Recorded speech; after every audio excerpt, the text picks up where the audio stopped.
तो भाई कहानी शुरू होती है साउथ कोरिया की कैपिटल में यूनिफिकेशन हाई स्कूल से। वहाँ बच्चों का एकदम इंटेंस ट्रेनिंग सेशन चल रहा होता है। बेचारे पसीने से तर हैं। तभी उनका इंस्ट्रक्टर ग्रुप 2 को आगे बढ़ने का ऑर्डर देता है। इसके तुरंत बाद वो ग्रुप 3 को भी निकलने को बोलता है और वार्निंग देता है कि अगर गर्मी की वजह से इन्होंने थोड़ी सी भी ढील छोड़ी, स्लैक ऑफ किया, तो वो और भी पीछे रह जाएंगे। फिर सीन शिफ्ट होता है क्लासरूम में। एक बंदी बेचारी पसीने में नहा रखी है और कंप्लेन कर रही होती है कि यार, इतनी भयंकर गर्मी में पीई फिजिकल एजुकेशन क्लास का क्या लॉजिक है। अब इस हॉट बंदी का नाम है किम सॉल। ये 18 साल की है और यूनिफिकेशन हाई स्कूल में अपने दूसरे ईयर में है। वो एकदम थक कर कहती है कि अब जब मैं यहाँ आ ही गई हूँ तो थोड़ा शॉर्ट ब्रेक ले लेती हूँ। पर अगले ही सेकंड वो एकदम सुन पड़ जाती है। क्यों? क्योंकि वो देखती है कि एक क्रीप सा लौंडा उसकी डेस्क के नीचे कुछ खुराफात कर रहा है। वो लौंडा उसको देखकर कैजुअली हाथ हिलाता है और उसका नाम पुकारता है जैसे कुछ हुआ ही ना हो। सॉल उसको एकदम शॉक में घूर रही होती है और वो लौंडा बोलता है, देख, तू इस सिचुएशन को इजीली गलत समझ सकती है, पर मेरा कोई और इंटेंशन नहीं है। और टेंशन मत ले, मैंने मेक श्योर कर लिया है कि ये डेस्क सेफ है। पर भाई सॉल कहाँ सुनने वाली थी। वो एकदम हवा में उड़ते हुए एक जोरदार हाई फ्लाइंग किक सीधे उसके मुंह पे जड़ देती है और चिल्लाती है, तो बकवास क्या कर रहा है पागल कुत्ते। वो आगे बोलती है, जब से यहाँ ट्रांसफर होकर आई हूँ तूने दिमाग खा रखा है और अब तो मेरी डेस्क भी छान रहा है। वो लड़का अपना सूझा हुआ मुंह पकड़कर उसको थोड़ा वेट करने को बोलता है, पर वो बंदी उस क्रीप को धो डालने के लिए एकदम रेडी हो जाती है और कोल्ड टोन में बोलती है, आज तो तू पकड़ा गया पर्वर्ट। तभी अचानक से एक और लड़की सॉल को आवाज़ लगाती है और पूछती है कि क्या हुआ। वो बताती है कि वो वहाँ से गुजर रही थी और उसने कुछ शोर शराबा सुना तो वो चेक करने आ गई। अब यहाँ हमारी इंट्रोडक्शन होती है इस नई बंदी से, जिसका नाम है ली हूना। ये भी दूसरे ईयर की स्टूडेंट है।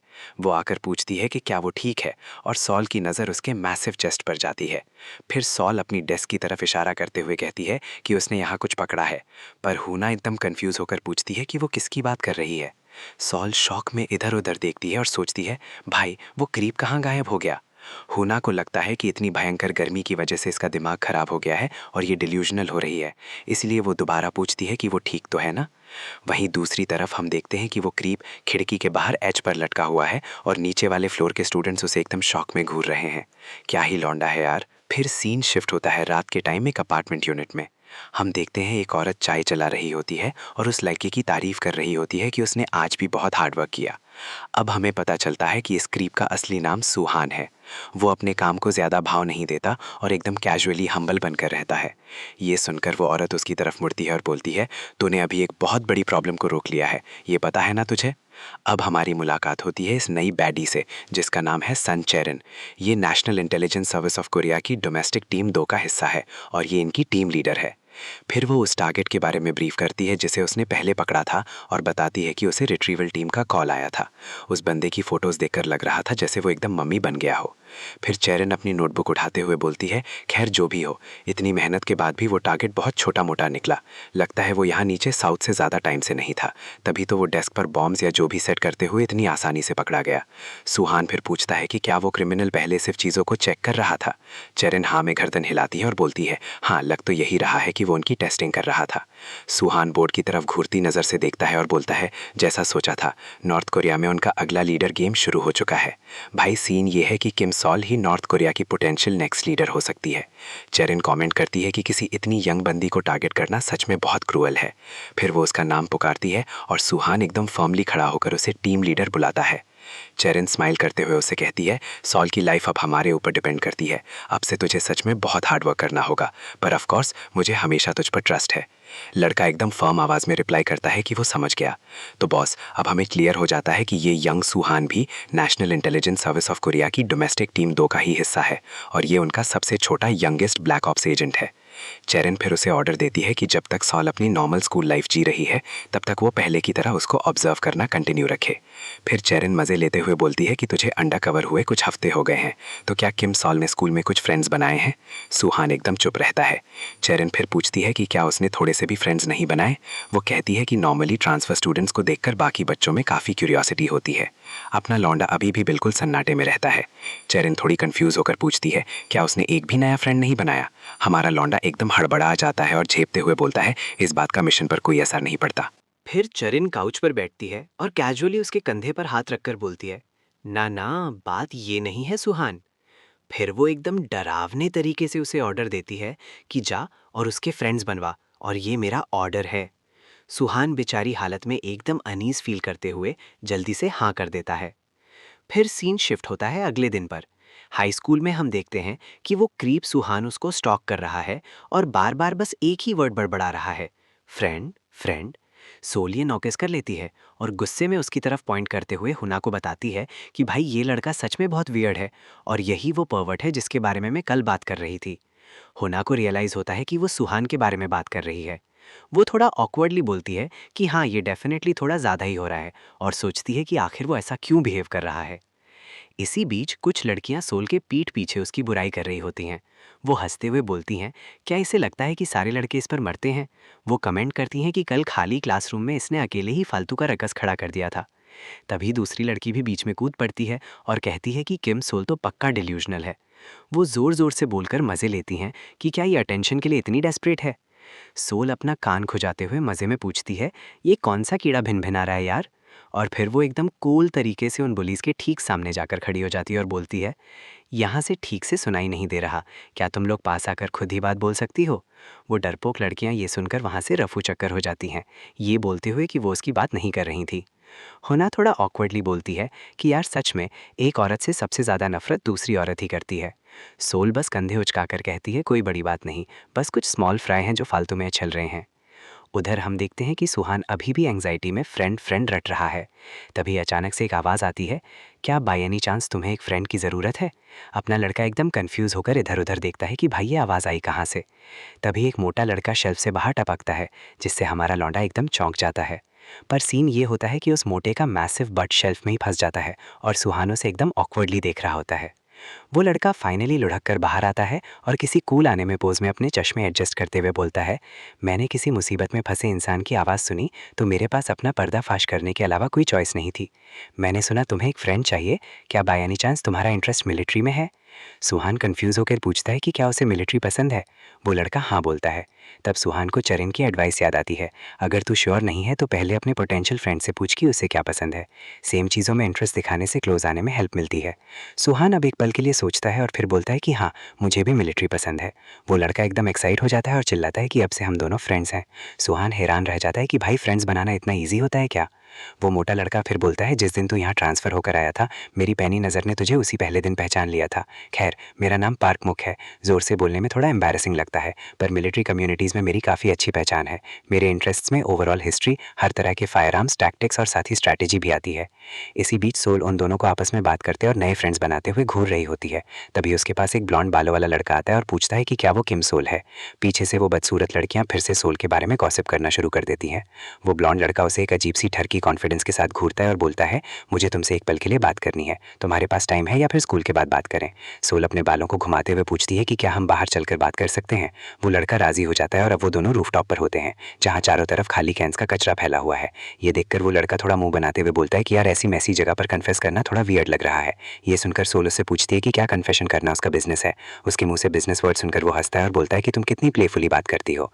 फिर वो एक कैजुअल सी चार्मिंग पोज मारते हुए बोलता है, मेरे साथ एक बार डेट पर चलने का क्या ख्याल है? मैं जल्दी ही सॉकर में बहुत बड़ा नाम बनने वाला हूँ, तुम्हें पता है ना, इससे पहले कि बहुत देर हो जाए अभी इन्वेस्ट करना बेटर है। बाहर एक कॉन्फिडेंस। पर भाई सोलो से एकदम अनइम्प्रेस्ड लुक देती है और सीधे उसे मिडिल फिंगर दिखा देती है। ब्रो तो ये देखकर एकदम सुन रह जाता है। वो फिर उस पर चिल्लाता है और पूछता है कि क्या वो उसे इग्नोर कर रही है। सोल एकदम कैजुअली वहाँ से जाने के लिए मुड़ती और कहती है, हाँ, और अगर मैं इग्नोर कर रही हूँ तो? अगर तुझे और कुछ नहीं बकना तो मैं जा रही हूँ, क्लास जल्दी ही स्टार्ट होने वाली है। वो लड़का इस रिजेक्शन से एकदम पागल हो जाता है और चिल्लाते हुए कैन उसकी तरफ किक करता है कि लोगों को इतना इग्नोर मत किया कर। सोल एकदम चौंक जाती है क्योंकि वो कैन सीधा उसके मुंह की तरफ आ रहा होता है। पर भाई एकदम सही टाइम पर सोहान अपनी एक सिंपल सी केक से उस कैन के दो टुकड़े कर देता है। कैन के अंदर जो भी ड्रिंक थी वो सीधा उछलकर उस ब्लॉन्ड लड़के के मुंह पर जा गिरती है। वो ब्लॉन्ड अपना मुंह पहुंचते हुए गुर्राता है कि तू होता कौन है बीच में टांग अड़ाने वाला, बटन करने वाला। पर जैसे ही उसकी नज़र सुहान पर पड़ती है वो सहम जाता है, क्योंकि सुहान उसे किसी भूखे शेर की तरह घूर रहा होता है। वो लड़का एकदम डर जाता है और सेओल ये सब बड़ी क्यूरियोसिटी के साथ देख रही होती है। वो ब्लॉन्ड लड़का उन दोनों की तरफ इशारा करते हुए बोलता है, तुम सब के सब पागल क्रेजी बास्टर्ड्स हो और एक साथ मिले हुए हो। सेओल बेचारी सोच में पड़ जाती है कि भाई मुझे फालतू में इसमें क्यों घसीटा जा रहा है। वो लड़का जाते जाते धमकी देकर जाता है कि अब से तुम सबको बच के रहना होगा। जब वो चला जाता है तो सेओल गुस्से में सुहान की तरफ मुड़ती है और चिल्लाती है, ओए परवट, तू भी वैसा ही है। मुझे आज तक तेरी एक भी हरकत समझ नहीं आई। तू खुद को समझता क्या है? कहीं ऐसा तो नहीं कि तू मुझे पसंद करता है? अब सूहान को चेरिन की वो एडवाइस याद आती है कि सामने वाले को अफेक्शन यानी प्यार दिखाना चाहिए। तो वो सीधा उसकी तरफ मुड़ता है और बोलता है, सही कहा तूने किम सेओल, मैं तुझे पसंद करता हूँ। अब भाई सूहान का मतलब तो फ्रेंड वाला था, पर वो ये बात मुंह से बाहर नहीं निकालता। तो जैसे ही सेओल सुनती है कि ये उसे पसंद करता है, उसकी तो भाई बोलती बंद हो जाती है और वो एकदम बुरी तरह शर्मा जाती है। सुहान फिर से रिपीट करता है, हाँ मैं तुझे पसंद करता हूँ। वो बंदी हड़बड़ाते हुए बोलती है, अबे ओ पागल, ये सब बोलना बंद कर और ये मत सोचो कि ये सुनकर मैं तेरे साथ डेट पर चली जाऊंगी। सुहान को तो कुछ समझ ही नहीं आता। वो बस धीरे से कहता है, हाँ सही है, हम कहीं बाहर नहीं जा रहे। वो शर्म के मारे जवाब देती है, हाँ और मैं तेरे साथ क्यों ही जाऊंगी। पर फिर सेओल उससे पूछती है कि क्या तू सच में सीरियस है। तब सुहान अपनी असली बात बोलता है कि वो उसकी आखिरी दम तक रक्षा करेगा क्योंकि वो उसे पसंद करता है। ये बोल्ड कन्फेशन सुनकर सेओल की तो भाई हालत खराब हो जाती है। वो हद से ज़्यादा शर्मा जाती है।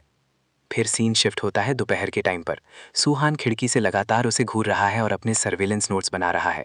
वो सोचता है कि टारगेट का बिहेवियर सुबह के मुकाबले अब काफ़ी बदल गया है। वो नोटिस करता है कि सेओल के पैर थोड़े हिल रहे हैं, जिससे उसे लगता है कि ये हल्की एंग्जाइटी के साइंस हैं। वो गहरी सोच में डूबी हुई है और लगातार कुछ लिख रही है। सेओल नोटिस कर लेती है कि वो उसे ताड़ रहा है, पर सुहान अभी भी अपनी ही सोच में डूबा हुआ है और नोट कर रहा है कि बीमारी या इन्फेक्शन के कोई विजिबल साइंस नहीं है। तभी चिढ़कर सेओल अपना पेंसिल केस उसकी तरफ फेंक कर मारती है और पूछती है, अब क्या झांक रहा है तू? अगर झांकना ही है तो कम से कम छुपने का नाटक तो ढंग से कर लिया कर। बाकी स्टूडेंट्स उसकी इस अचानक की तोड़फोड़ को देखकर चौंक जाते हैं और देखते हैं कि वो गुस्से में अपने दांत पीस रही है। हूना को ये सब बड़ा दिलचस्प लगता है। सुहान नीचे झुक जाता है और अपने नोट्स में लिखता है, 3:34। इसकी वायलेंस का लेवल एकदम मैक्सिमम पर है। तभी अचानक पास वाली अलमारी से माइंडुक बाहर निकलता है, जिससे अपना लड़का एकदम डर जाता है। माइंडुक पूछता है, तू कहाँ चला गया था? तू गायब हो गया और मैं तुझे कितनी देर से ढूंढ रहा हूँ। सुहान सवाल करता है कि भाई तू हमेशा ऐसी जगहों से ही बाहर क्यों निकलता है। माइंडुक अपना टैबलेट उसकी तरफ करते हुए कहता है, देख आजकल नॉर्थ कोरिया के हथियार ऐसे लगते हैं जैसे इन्होंने बस दिखावे के लिए फालतू के स्पेयर पार्ट्स एक साथ जोड़ दिए हों। यहाँ तक कि वो नया चेओन मातू भी सिर्फ बाहर से मॉडर्न दिखता है, पर अंदर से वही पुराना घिसा पिटा टैंक है। इसकी पेंट और शेप भी एकदम स्लॉपी है ना। हल और टरेट को भी बड़ी बुरी तरह से वेल्ड किया गया है। ये सब देखकर मुझे लगता है कि ये बस दिखावे का सामान है, कोई असली खतरा नहीं है। तुझे क्या लगता है सुहान? सुहान को गलतफहमी हो जाती है। उसे लगता है कि माइंडुक उसे कोई पॉलिटिकल इंस्ट्रक्शन दे रहा है। उसकी झिझक देखकर माइंडुक माफी मांगता है कि वो खुद ही बकबक किए जा रहा है।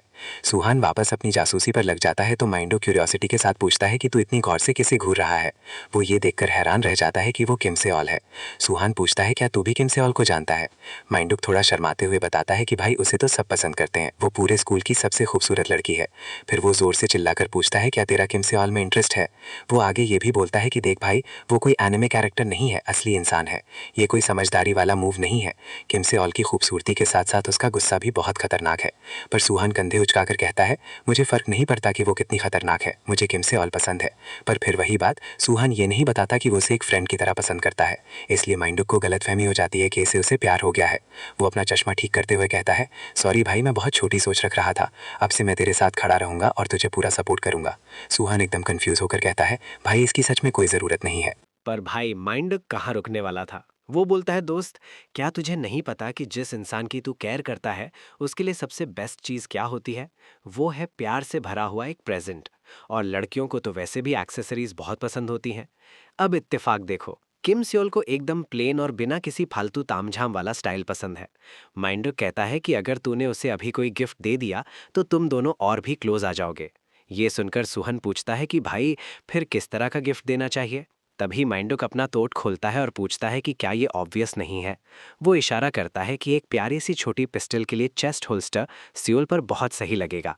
सुहन इसे इमेजिन करता है और फिर अचानक एक होल्स्टर निकालकर दिखाता है। पता चलता है कि उसके पास सच में एक है।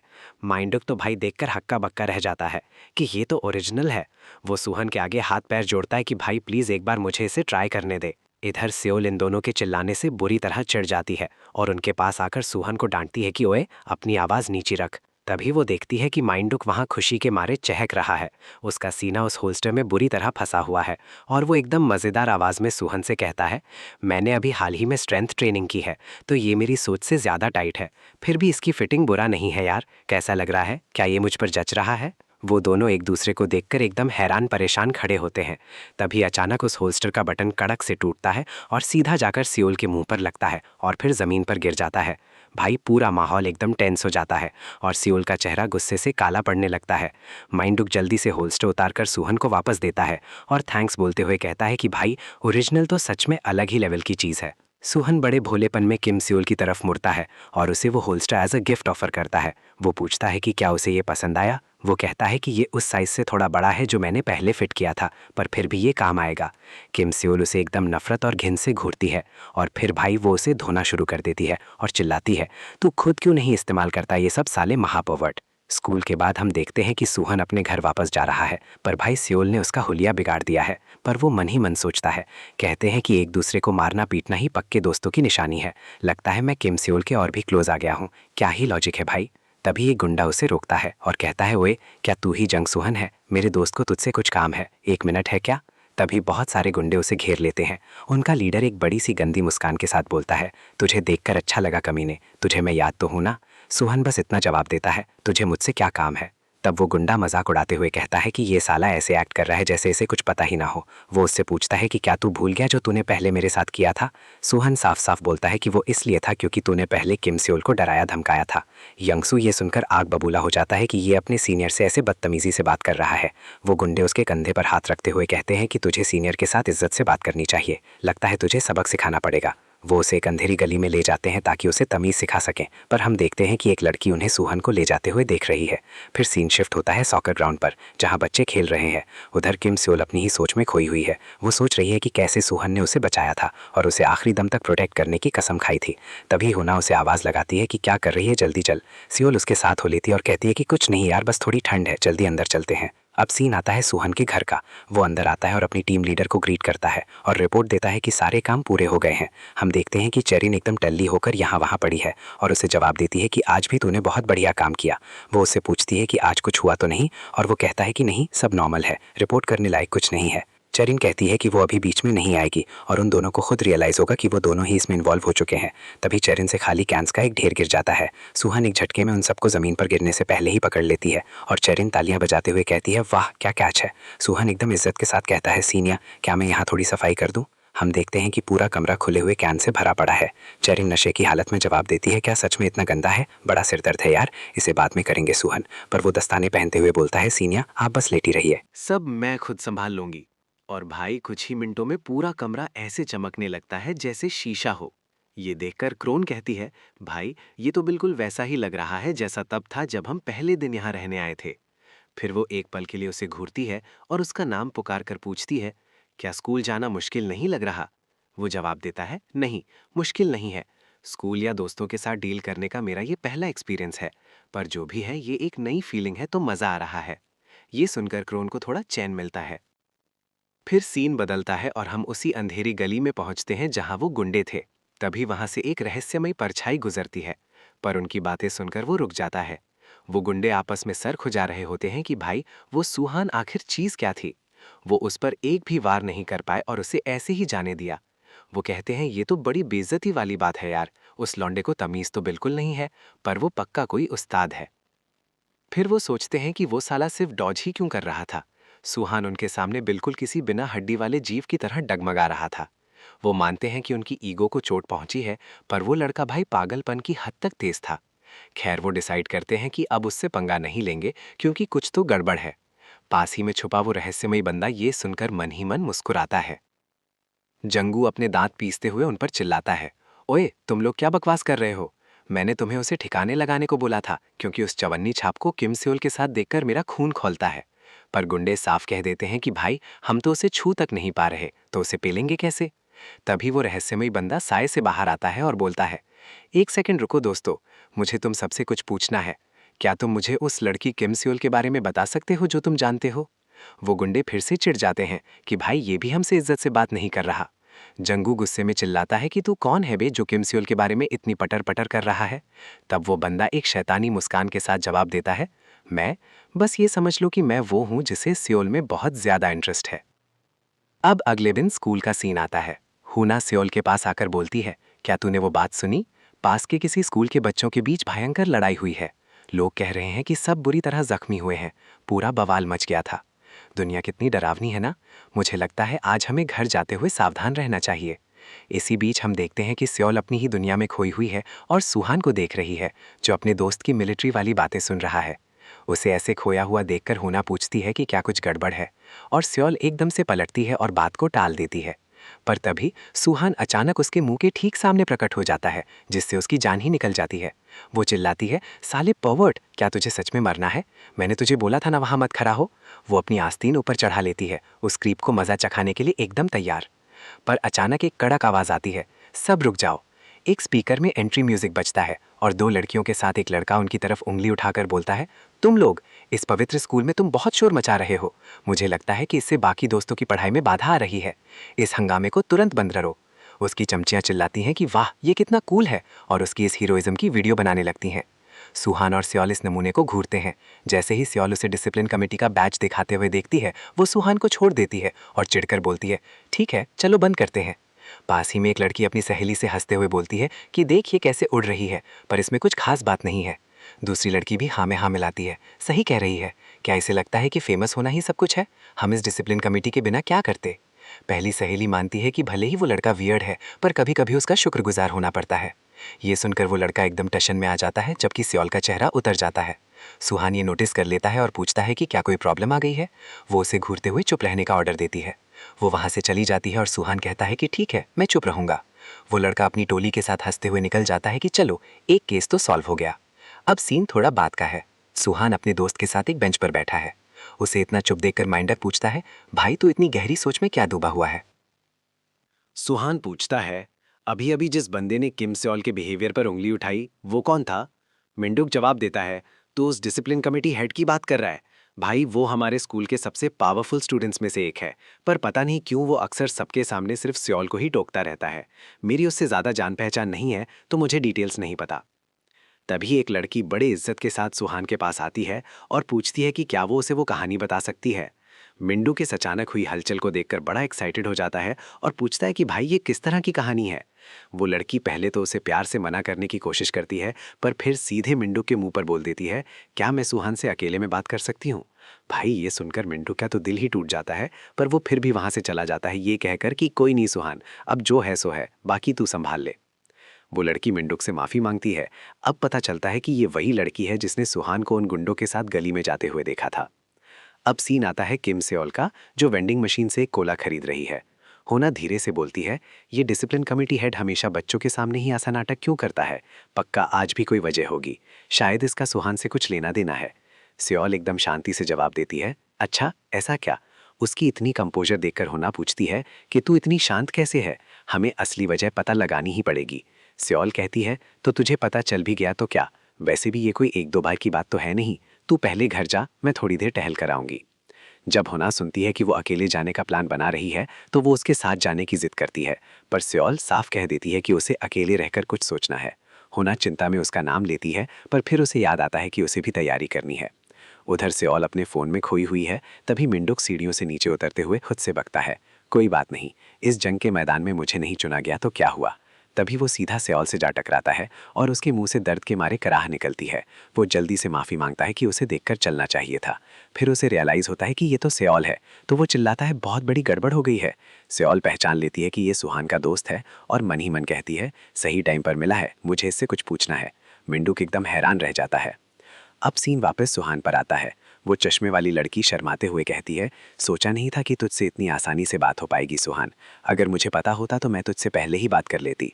पर अपना सुहान एकदम कड़क होकर बोलता है कि तेरी वो कहानी तो बस एक चारा थी। वो सीधे पूछता है कि तुझे मुझसे क्या काम है। वो लड़की एकदम शाय एनिमे पोज मारते हुए कहती है, सच तो यह है कि मुझे तेरी यही अदा पसंद है। क्या ये कोई कोल चाम है? तेरी नज़र सेओल के अलावा किसी और पर पड़ती ही नहीं। सुहान का ध्यान इस बात पर जाता है और वो लड़की अपनी बात जारी रखती है, जब से तू कुछ हफ्ते पहले यहाँ ट्रांसफ़र होकर आया है, मैंने अनजान बनने का नाटक किया, पर मैं सब देख रही थी। तू सेओल के साथ कैसा बिहेव करता है, और मैं सच में हैरान थी कि तेरी ये सारी हरकतें सिर्फ सेओल के लिए थीं। पर बदले में किम सेओल का क्या रिएक्शन था? उसने तुझे इग्नोर किया, गुस्सा किया, गालियाँ दी, तुझे मारा और बार बार मारा। मुझे बस लगा कि ये कुछ ज़्यादा ही हो रहा है। हमें पता चलता है कि सेओल पास में ही छुपकर ये सारी बातें सुन रही है। वो चश्मे वाली लड़की कन्फेस करती है, अगर मैं तेरी जगह होती तो तेरे साथ कभी ऐसा बिहेव नहीं करती सुहान।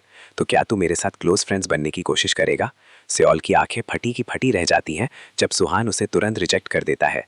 सुहान उससे कहता है, मुझे नहीं पता तू क्या बकवास कर रही है, पर मैं किम सियोल के लिए ये सब इसलिए नहीं करता कि मुझे बदले में कुछ चाहिए। मैं ये सब उसके लिए इसलिए करता हूँ क्योंकि मैं उसे पसंद करता हूँ। वो लड़की उसके इस बोल्ड डिक्लेरेशन को सुनकर दंग रह जाती है, पर फिर वो कहती है कि तेरी इन्हीं हरकतों की वजह से तो सियोल परेशान लग रही थी। भाई अपना एकदम चुप हो जाता है और फिर बड़े फर्म तरीके से कहता है कि ये बस ट्रायल एंड एरर है। ये सुनकर सियोल एकदम शर्मा जाती है और उसके चेहरे पर एक मुस्कान आ जाती है। फिर वो वहाँ से चली जाती है और वो लड़की सुहान से माफ़ी मांगती है और कहती है कि वो दूर से ही उसे चीयर करेगी। फिर सीन आता है थोड़ी देर बाद का। सुहान घर वापस जा रहा है, तभी ली होना उसे रोक लेती है। वो पूछता है कि उसे क्या चाहिए, ये उसका रास्ता तो नहीं है। वो कहती है कि बात तो सही है, पर आज मुझे तुझसे बात करनी थी।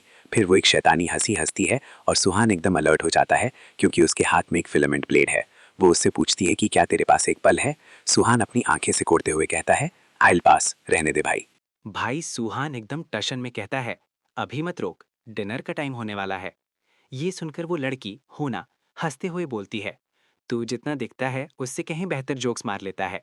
फिर वो एकदम सीरियस होकर कहती है, एक पल के लिए भी नहीं रुकूंगी। सुहान जवाब देता है, वैसी बात नहीं है, पर अभी मुझे तुझसे भयंकर वाली किलिंग इंटेंट आ रही है। तभी वो एकदम अलर्ट हो जाता है क्योंकि होना उस पर वार कर देती है। जैसे ही वो झुककर खुद को बचाता है, हम देखते हैं कि होना उसके पास से निकल चुकी है। होना को पूरा यकीन है कि उसने उसका गला काट दिया है और वो ठंडे अंदाज में बड़बड़ाती है, तुझे इतना ही रीजनेबल डिस्टेंस बनाकर रखना चाहिए था। पर भाई वो वहीं जम जाती है जब सुहान पीछे से पूछता है कि उसने उस पर अटैक क्यों किया। वो उससे अपनी इस हरकत की तमीज से एक्सप्लेनेशन मांगता है। सुहान नोटिस करता है कि उसकी ताई बीच में से कटकर दो टुकड़े हो गई है, तो वो उससे उसकी भरपाई करने को कहता है। होना अपनी अगली स्ट्राइक के लिए रेडी होते हुए कहती है कि तू बस अपनी किस्मत के जोर पर बच गया और अब ऐसे एक्ट कर रहा है जैसे कुछ हुआ ही ना हो। वो फिर से उस पर लपकती है और कहती है, अब इसे बचकर दिखा। पर भाई सुहान बड़े आराम से उसके अटैक्स को साइड स्टेप करता है और कहता है कि अभी उसका लड़ने का कोई इरादा नहीं है, बस तू सिचुएशन समझा दे। लड़ाई के बीच में ही वो अपनी घड़ी चेक करता है और बोलता है, बातें घुमाना बंद कर और जवाब देना शुरू कर, मेरे डिनर का टाइम हो रहा है। हूना का खून खौल जाता है कि ये लड़का उसे सीरियस नहीं ले रहा। वो चिल्लाती है, चुप कर, और अपने फिलामेंट से उसका पैर फंसा लेती है। वो उसे ख़त्म करने के लिए तैयार होती है और सुहान हैरान रह जाता है कि उसने उसे कब पकड़ा। जो अटैक उसकी तरफ आ रहा था वो बहुत डेंजरस था, पर इससे पहले कि वो उसकी गर्दन काट देता, एक गोली चलने की आवाज़ आती है और वो तार टूट जाता है। हूना अपने घुटनों पर गिर जाती है जब वो देखती है कि उसका फिलामेंट ब्लेड बीच में से उड़ चुका है। तभी चेरिन बीच बचाव करती है और मज़े में बोलती है, हाँ तो मेरे दोस्तों, अब शुरू करें। कैसा रहेगा अगर हम यहाँ लड़ना बंद कर दें, क्योंकि हम सब आखिर दोस्त ही तो हैं। हूना गुस्से में खड़ी होती है और चिल्लाती है, बकवास मत करो, तुम्हारे साथ दोस्त कौन है? चेरिन की बोलती बंद हो जाती है। फिर वो अपनी जैकेट की चेन नीचे करती है और टाइम आउट का इशारा करती है। फिर सीन बदलता है सुहान के अपार्टमेंट के अंदर। चरण हूना को बड़े लेवल पर चीज़ें समझाती है। वो चार्ट पर गोला बनाती है और ये देखकर होना पूछती है कि क्या सेल खतरे में है। चरण हाँ में जवाब देती है कि उसकी सिचुएशन अभी बहुत खतरनाक है, इसीलिए हमारे सुपीरियर्स और तुम्हारे बड़ों के बीच एक समझौता हुआ है। अब हमें पता चलता है कि ली होना असल में north Korean ministry of state security का हिस्सा है। वो किम सेल की डायरेक्ट बॉडीगार्ड है। होना पूछती है, क्या मेरे दादाजी ने सच में मुझे तुम लोगों के साथ कोऑपरेट करने को बोला है? चरण कहती है हाँ। तो होना सवाल करती है कि उन्होंने ऐसा फैसला क्यों लिया। चरण जवाब देती है कि ये सब किम सेल की वजह से है। खैर, इन सारी उलझनों को साइड में रखें तो उसकी सेफ्टी ही एल्डर्स की टॉप प्रायोरिटी है। हूना अभी भी हिचकिचा रही होती है, तो चरण कहती है, देख, अगर इतना समझाने के बाद भी तुझे समझ नहीं आ रहा तो तू बस इसे एक ऑर्डर मान ले। बड़े पर्सपेक्टिव से देखा जाए तो ये काफ़ी एफिशिएंट और स्ट्रेटेजिकली सही है। सुहान चुपचाप खड़ा होकर देख रहा होता है कि कैसे चरण बड़े प्यार से होना को मैनिपुलेट कर रही है। हूना कहती है कि वो समझ गई और फिलहाल के लिए राज़ी हो जाती है। चरण फिर बड़े प्यार से पूछती है, ओ वैसे एक बात बताओ, मैं थोड़ी क्यूरियस हूँ, जिस एल्डर के साथ वो रहती है वो किस तरह के इंसान है? हूना अपनी आंखें सिकोड़ती है और कहती है, बस एक इंसान है जिनके साथ मैं रहती हूँ। चरण जिद करती है, अरे यार, वो कोई आम इंसान तो नहीं है, हमारे बड़े बड़े अफसर भी उन एल्डर के बारे में जानते हैं। वो कहते हैं कि उन्हें हमेशा सेल जैसे वीआईपीज़ की रक्षा के लिए रखा गया है। वो आगे कहती है कि ये बड़ी इंप्रेसिव बात है, भले ही वो उनकी अपनी बच्ची नहीं है। हूना का चेहरा उतर जाता है और वो पूछती है, क्या ये वाकई इतना इंप्रेसिव है अगर वो बच्ची उनकी सगी नहीं है? सुहान उसे टोकता है कि अपनी टीम लीडर से इज्जत से बात करे, पर चरण उसे रोक देती है और एक माँ की तरह होना के पास जाकर माफ़ी मांगती है। सॉरी यार, मैंने शायद गलत तरीके से बोल दिया, क्या तुझे बुरा लगा? खैर अब हमें और भी दुश्मनों से सावधान रहना होगा। अगर हम साथ मिलकर काम करेंगे तो चीज़ें आसान हो जाएंगी। हुना तू खुद भी बहुत काबिल है, पर अगर तू हमारे साथ काम करेगी तो हम सारा क्रेडिट तुझे ही देंगे। फिर सेल और वो एल्डर भी हमारी प्यारी हुना को और भी ज़्यादा पसंद करेंगे। तो क्या ख्याल है? हमें तेरी सच में बहुत ज़रूरत है हुना। भाई जब क्रोन ने होना की इतनी तारीफों के पुल बांधे, ग्लेज किया, तो बंदी एकदम शर्मा गई और मान गई। उधर क्रोन का चेहरा एकदम शैतानी ग्रेमलिन जैसा हो गया और वो मन ही मन सोचने लगी कि बच्चों को संभालना तो उसका बाएं हाथ का खेल है। सुहान ये सब देख रहा था कि कैसे उसकी टीम लीडर ने बड़े प्यार से हुना को मैनिपुलेट कर लिया।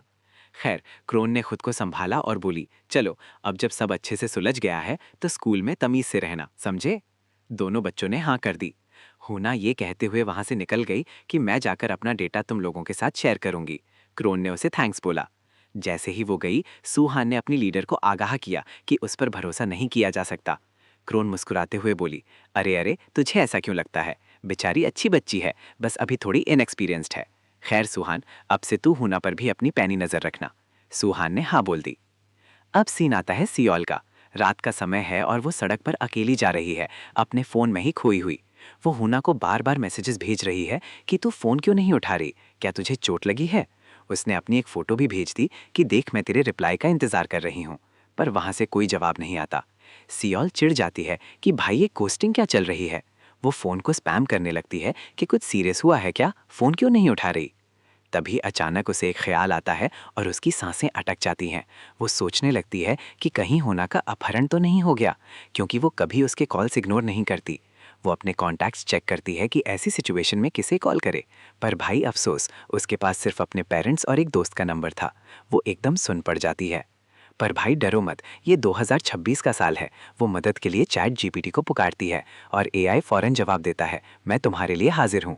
सियोल कहती है कि उसकी दोस्त जवाब नहीं दे रही तो वो क्या करे। एआई बड़े प्यार से कहता है, ओ नहीं, तुम पक्का बहुत टेंशन में होगी क्योंकि तुम्हारी दोस्त रिप्लाई नहीं दे रही, पर अब फिक्र मत करो, मैं आ गया हूँ। सियोल एकदम बेसब्री से इंतजार करती है कि अब ये एआई कोई काम का जवाब देगा। एआई कहता है, ऐसी सिचुएशन में आपको तुरंत ये करना चाहिए कि जीपीटी का पेड सब्सक्रिप्शन ले लें। हमारे अपग्रेडेड प्रीमियम जीपीटी 2.0 की मदद से आप अपनी दोस्त से दोबारा जुड़ सकते हैं। अभी हमारा स्पेशल प्रमोशन चल रहा है। ये सुनकर सियोल का पारा 7वें आसमान पर पहुंच जाता है। वो चिल्लाती है, अबे ओ, ये क्या बकवास है? एआई आंख मारते हुए पूछता है कि कैसा लगा, क्या ये हेल्पफुल था? सियोल दहाड़ती है, हेल्पफुल मेरी जूती, तुझसे पूछना ही मेरी सबसे बड़ी गलती थी। इसी बीच हम देखते हैं कि एक संदिग्ध आदमी पीछे से उसके पास आ रहा है। एक शैतानी मुस्कान के साथ वो बड़बड़ाता है कि किम सियोल मिल गई। सियोल को अंदाजा भी नहीं है कि उस पर क्या खतरा मंडरा रहा है। वो एआई को कोस रही होती है कि कुछ काम का बोल दे, दिमाग खराब हो रहा है मेरा। एआई माफी मांगता है और कहता है, मुझे लगा इससे मदद मिलेगी। फिर वो उसे तलवार बुला देता है। सियोल एकदम हक्की बक्की रह जाती है। एआई कहता है कि उसका वो मतलब नहीं था, पर वो उसे इतनी गालियां दे रही थी तो उसे लगा कि उसे तलवार बुलाना ठीक रहेगा। तभी पीछे से एक स्कूटर वाला आता है, जबकि सियोल एआई के साथ उलझी हुई है। वो आदमी चिल्लाता है कि सामने से हटो। सियोल एकदम चौंक जाती है क्योंकि उसके पास हटने का टाइम नहीं था, पर तभी वही रहस्यमयी बंदा आकर उसे बचा लेता है। स्कूटर वाला माफी मांगता है और वो लाल बालों वाला लड़का सियोल से पूछता है कि क्या वो ठीक है। सियोल एकदम बुरी तरह शर्मा जाती है क्योंकि उस लड़के ने उसे प्रिंसेस कैरी गोदी में उठा रखा था। वो हकलाते हुए कहती है कि वो ठीक है, पर क्या वो उसे नीचे उतार सकता है। वो माफी मांगकर उसे नीचे उतार देता है। तभी दूसरा गुंडा प्लान बी पर आता है और एक तेज बेसबॉल सियोल की तरफ फेंकता है, पर वो लाल बालों वाला लड़का उस गोली की रफ्तार वाली बॉल को बड़ी आसानी से पकड़ लेता है। फेंकने वाला माफी मांगता है कि चोट तो नहीं लगी, पर वो लड़का उसे टाल देता है। सियोल का मुंह खुला का खुला रह जाता है जब वो देखती है कि उस बॉल से धुआं निकल रहा है जिसे उस लड़के ने नंगे हाथों से पकड़ा था। लड़का उससे पूछता है, क्या यहाँ ये सब अक्सर होता रहता है? पर तभी सियोल चीखती है क्योंकि एक ट्रक उनकी तरफ तेजी से आ रहा होता है। वो लड़का उसे ट्रक से भी बचा लेता है और बोलता है, भाई साहब ये तो सच में इंसेन है, ऐसा लगता है जैसे मुसीबतें तेरा पीछा ही नहीं छोड़ती। देख रहे हो भाई, सियोल की तो चारों तरफ बवाल मचा पड़ा है। आगे की कहानी सुननी है? शायद तू उस टाइप की है जो जहां भी जाती है अपने साथ मुसीबतें ले आती है। उधर सियोल उसे घूरते हुए सोचती है, ये लड़का क्या पागल वागल है क्या? बाहर से तो देखने में ठीक ठाक फाइन ही लग रहा है। पर वो तब कंफ्यूज हो जाती है जब वो लड़का कहता है कि अभी इसी वक्त फिर से खतरा बढ़ने वाला है। हम देखते हैं कि उसने अपनी पीठ के पीछे खंजर छुपा रखा है और वो सियोल को ठिकाने लगाने, असैसिनेट करने के लिए एकदम तैयार है। पर तभी उसका प्लान बीच में ही रुक जाता है क्योंकि एक आदमी सियोल को आवाज देता है और पूछता है कि वो यहाँ क्या कर रही है। सियोल को एहसास होता है कि ये तो होना के दादाजी हैं। वो हैरानी से पूछती है कि आप यहाँ क्या कर रहे हो। वो रहस्यमयी लड़का बूढ़े आदमी को देखकर मुस्कुराता है और दादाजी जवाब देते हैं, अरे अब इस इलाके में इतनी प्यारी प्यारी जवान लड़कियां एक्सरसाइज करने आती हैं जो एकदम हेल्दी ब्यूटी से भरी होती हैं, तो मन कर गया आने का। सियोल को इस बूढ़े ठरकी से एकदम घिन आने लगती है। दादाजी फिर उसे वार्न करते हैं कि बेटा अब घर जा, क्योंकि रात के समय बाहर रहना डेंजरस है। सियोल कहती है कि वो घर ही जा रही थी। फिर वो उस लड़के के आगे झुकती है जिसने उसे बचाया था और उसे थैंक्स बोलती है। लड़का बड़े कैजुअल अंदाज में इसे टाल देता है। सियोल दादाजी से पूछती है कि क्या होना घर पर है, क्योंकि वो फ़ोन नहीं उठा रही। वो बताते हैं कि होना अभी बिजी है और जल्दी ही बात करेगी। सियोल दादाजी को थैंक्स बोलकर वहाँ से भाग जाती है। दादाजी उसे दूर जाते हुए देखते हैं और बड़बड़ाते हैं, कितनी होनहार और प्यारी बच्ची है ना ये। वो लड़का हंसते हुए उनकी बात मान लेता है। तभी अचानक दादाजी एकदम खतरनाक मेनेसिंग अंदाज में आ जाते हैं और पूछते हैं, तूने उस लड़की को क्यों बचाया? अगर तू उसे उसके हाल पर छोड़ देता तो तू अपना गोल मकसद बहुत आसानी से पूरा कर सकता था। लड़का मुस्कुरा कर कहता है, सर मेरी अपनी वजहें थी। बूढ़ा आदमी कहता है, तू शायद बस अपना काम कर रहा है, पर मुझे भी वो करना होगा जो मेरा फर्ज है। लड़का कहता है, ये तो बड़े दुख की बात है, अनफॉर्चुनेट। और भाई अगले ही पल बूढ़े आदमी की आंखें सिकुड़ जाती हैं। लड़का एकदम चौंक जाता है, क्योंकि दादाजी भयंकर स्पीड के साथ उसकी तरफ लपकते हैं, लंच करते हैं। पर तभी हम देखते हैं कि एक औरत पसीने में लथपथ जॉगिंग कर रही है और वो बूढ़ा आदमी अपनी रफ्तार की वजह से पीछे अपनी परछाइयां छोड़ते हुए उसके पास पहुंच जाता है। दादाजी अपनी उसी ठरकी नज़र पर्वी गेज के साथ उस औरत से पूछते हैं कि वो इतनी डरी हुई क्यों है। वो लड़का तो भाई देखकर सन रह गया। उसे रियलाइज़ हुआ कि उसने उस आदमी की मूवमेंट मिस कर दी। वो सोचता है ये बुढ़ा आखिर किस टाइप का मॉन्स्टर है। फिर सीन शिफ्ट होता है बात का। होना के घर के अंदर होना हैरानी से पूछती है, क्या सच में किसी असैसिन ने सियोल के पास आने की कोशिश की? दादाजी हाँ बोलते हैं और बताते हैं कि वो लड़का उम्मीद से ज़्यादा ताकतवर है। कांपते हाथों से होना वो पेपर्स पकड़ती है जिसमें उस असैसिन की जानकारी है। वो बड़बड़ाती है कि ये सब तब हुआ जब वो वहाँ नहीं थी और वो उसे प्रोटेक्ट करने में लगभग फेल हो गई थी। दादाजी सलाह देते हैं कि इसीलिए अब साथ मिलकर काम कोऑपरेशन करना और भी ज़रूरी हो गया है। होना अकेले उस लड़की को नहीं बचा सकती। अब हमारा परिचय इस बूढ़े आदमी से होता है, ली टेक। ये भाई north Korean state security department का एक पूर्व फॉर्मर इन्फिल्ट्रेशन स्पेशल ऑपरेटिव रह चुका है। वो होना से कहता है कि वो उनके नए पार्टनर्स सुहान और चेरिन को ताकतवर मानता है। ये सुनते ही कि वो उन दोनों की बात कर रहे हैं, होना चिल्लाती है, नहीं मैं उन दोनों से कहीं बेहतर हूँ, मुझे किसी कठपुतली गेश पपेट स्टेट की मदद नहीं चाहिए। बूढ़ा आदमी उसके सीने मैसिव चेस्ट की तरफ देखते हुए कमेंट मारता है कि जितनी तू बाहर से दिखती है दिन तेरा उतना ही छोटा नैरो हार्ट है। होना शर्म के मारे अपनी चीज़ों जिगली पफ्स को छुपा लेती है और पूछती है कि आप ये क्या बकवास कर रहे हो। वो कहती है कि चाहे जो हो जाए वो ये साबित कर देगी कि वो सियोल को अकेले बचा सकती है, और वो दरवाज़ा पटक कर चली जाती है। टेक अपनी फैमिली फोटो को देखता है और सोचता है कि ये लड़की इतनी जिद्दी स्टबन किस पर गई है। सीन अब अगले दिन स्कूल का है। हुना कल फ़ोन ना उठाने के लिए सियोल से हाथ जोड़कर माफ़ी मांगती है। सियोल थोड़े अनकंफर्टेबल अंदाज में कहती है कि ठीक है माफ़ी मांग ली ना, अब थोड़ा पीछे हट। हम देखते हैं कि हुना एकदम सियोल से चिपकी हुई है और कह रही है कि अब से वो और भी ख्याल रखेगी। सियोल कलाते हुए उसे बोलती है कि उसके प्राइवेट पार्ट्स को छूना बंद करे। हुना माफ़ी मांगती है और माइंडो इन दोनों की ऐसी नज़दीकी देखकर हक्का बक्का रह जाता है और बड़बड़ाता है, क्या यही वो लेजेंडरी फीमेल फ्रेंडशिप है? इसी बीच सुहान चुपचाप ये सब देख रहा होता है। तभी जंगू गुस्से में उनकी क्लास में घुसता है और पूछता है कि क्या किम सियोल यहाँ है, मुझे फिर से बात करनी है। सियोल चिढ़ते हुए कहती है कि ये फिर वापस आ गया। हुना की नज़रें एकदम डरावनी डार्क हो जाती हैं और वो अपना हाथ अपनी स्कर्ट की तरफ ले जाते हुए जंगू के पास पहुंचती है। वो जंगू को ऑर्डर देती है कि किम सॉल को उसके पास लेकर आए, पर भाई अगले ही पल पासा पलट जाता है। होना अपनी गन की नली सीधा उसके मुंह में ठूंस देती है और एकदम ठंडे लहजे में फुसफुसाती है, निकल ले यहाँ से, अगर एक बार भी सॉल को फिर से परेशान किया ना तो कसम से जान से मार दूंगी। जंगू की तो भाई ऊपर की सांस ऊपर और नीचे की नीचे रह जाती है। उसे समझ आ जाता है कि ये बंदी पक्का साइको है और अपनी बात की पक्की है। हुना एकदम डरावनी आवाज में पूछती है कि क्या तुझे समझ आया? अपना सिर हिला। वो बेचारा डर के मारे सिर हिला देता है और वो उसे छोड़ देती है। जंगू क्लास से भागते हुए सोचता है कि भाई यहाँ तो सॉल की सहेली भी पागल है। हुना अपनी गन वापस छुपा लेती है और एकदम मासूम बनकर सॉल की तरफ मुड़ती है और कहती है कि देख अब वो अपर क्लासमैन तुझे और परेशान नहीं करेगा। पर तभी वो डिसिप्लिन कमेटी वाले नमूने फिर आ जाते हैं और किम सॉल पर इल्ज़ाम लगाने लगते हैं कि उसने यहाँ बवाल शुरू किया है। हुना का गुस्सा एकदम 7वें आसमान पर पहुंच जाता है। वो उस लड़के का हाथ पकड़ के कड़क करके मरोड़ देती है और उसे चुप रहने का ऑर्डर देती है। वो नमूना दर्द के मारे बिलबिलाने लगता है और अपनी चेलियों हिंजी और हेई को आवाज़ लगाता है। उसकी दोनों लड़कियां लड़ने के मूड में आ जाती हैं और पूछती हैं, तुझे क्या लगता है हमारे लीडर के साथ ऐसा करके तू बच जाएगी? पर होना उन्हें ऐसी कसाई वाली नज़र से घूरती है कि बोलो क्या कर लोगी। वो दोनों लड़कियां वहीं ढेर हो जाती हैं और रोते हुए अपनी गलती मानने लगती हैं। ये सब देखकर मिंडुक तो भाई लट्टू हो जाता है। होना, तेरा ये रूप भी है? भाई मुझे तो इससे प्यार होने वाला है। सुहान को लगता है कि चलो फाइनली अपने मिशन को सीरियस ले रही है, मामला सही लग रहा है। तभी सॉल होना को आवाज़ देती है और पूछती है कि तुझे अचानक हो क्या गया है। होना तुरंत उस लड़के को छोड़ देती है और उसकी चेलियां अपने लीडर को वहां से उठाकर रफू चक्कर हो जाती हैं। होना फिर से मासूमियत का नाटक करती है, पर सॉल उसे बीच में ही काटते हुए बोलती है, तू तो बिल्कुल उस जंग सुहान की तरह बिहेव कर रही है। भाई ये सुनकर होना को गहरा सदमा लगता है। वो हकलाते हुए कभी सुहान को देखती है तो कभी सॉल को और पूछती है, तू ये क्या बोल रही है? सुहान उसे अंगूठा दिखाकर इशारा करता है कि बहुत बढ़िया काम किया। होना वहीं जम जाती है और फिर घुटनों के बल गिर जाती है, इस बात से दुखी होकर कि सॉल ने उसे उस घटिया सुहान के बराबर बता दिया। उसकी ये हालत देखकर सॉल सोचती है कि इसे आज हो क्या गया है भाई। अब सीन शिफ्ट होता है हाई स्कूल के गेट पर। वही रहस्यमयी लड़का गेट के सामने खड़ा है। एक बड़ी सी मुस्कान के साथ वो कहता है, चलो इसमें भी मजा आएगा। अब हमें पता चलता है कि इस लड़के का नाम ओम तम्मन है। ये भाई नॉर्थ कोरिया की स्टेट सिक्योरिटी डिपार्टमेंट का एक एलीट एजेंट है। अपनी मातृभूमि के गर्व और देश को एक करने के लिए इस योद्धा ने ऐसी खूंखार ट्रेनिंग पूरी की है जिसमें लोग खून की उल्टियां करते हैं और खाल तक छिल जाती है। क्लास के अंदर टीचर नए ट्रांसफर स्टूडेंट का स्वागत करते हैं और वो मुस्कुराते हुए हाथ हिलाकर अपना इंट्रो देता है, ओम तम्मन। उसका असली मिशन है राजकुमारी किम सॉल को जान से मारना, असैसिनेट करना है। सॉल उसे पहचान लेती है कि ये तो वही कल वाला लड़का है। तम्मन उसे देखकर मुस्कुराता है और मन ही मन कसम खाता है कि इनकलाब के लिए आज ये मेरे हाथों मरेगी। सॉल अपनी नजरें फेर लेती है। तम्मन को लगता है कि भाई लड़की तो मेरे लुक्स पर फिदा हो गई, इसीलिए शर्मा रही है। वो हवा में उड़ने लगता है कि अगर काम इतना आसान हुआ तो मजा नहीं आएगा। उधर सॉल का चेहरा चुड़ा हुआ है और वो मन ही मन कह रही है कि इसकी शक्ल कितनी इरिटेटिंग है, ये मुझे घूर क्यों रहा है। तम्मन खुद को संभालता है और सोचता है कि पहले माहौल को समझता हूँ, पर भाई अगले ही पल एक बॉल सीधा उसके मुंह पर आकर लगती है और वो वहीं ढेर हो जाता है। बाकी स्टूडेंट्स हैरान हैं कि ये पत्थर की तरह खड़ा क्यों था, क्या इसे फुटबॉल खेलना नहीं आता। लगता है कि unification high school sports festival की तैयारियां शुरू हो गई हैं। जंगू बड़े कॉन्फिडेंस के साथ बॉल को किक मारता है और उस मोटे गोलकीपर के खिलाफ गोल कर देता है।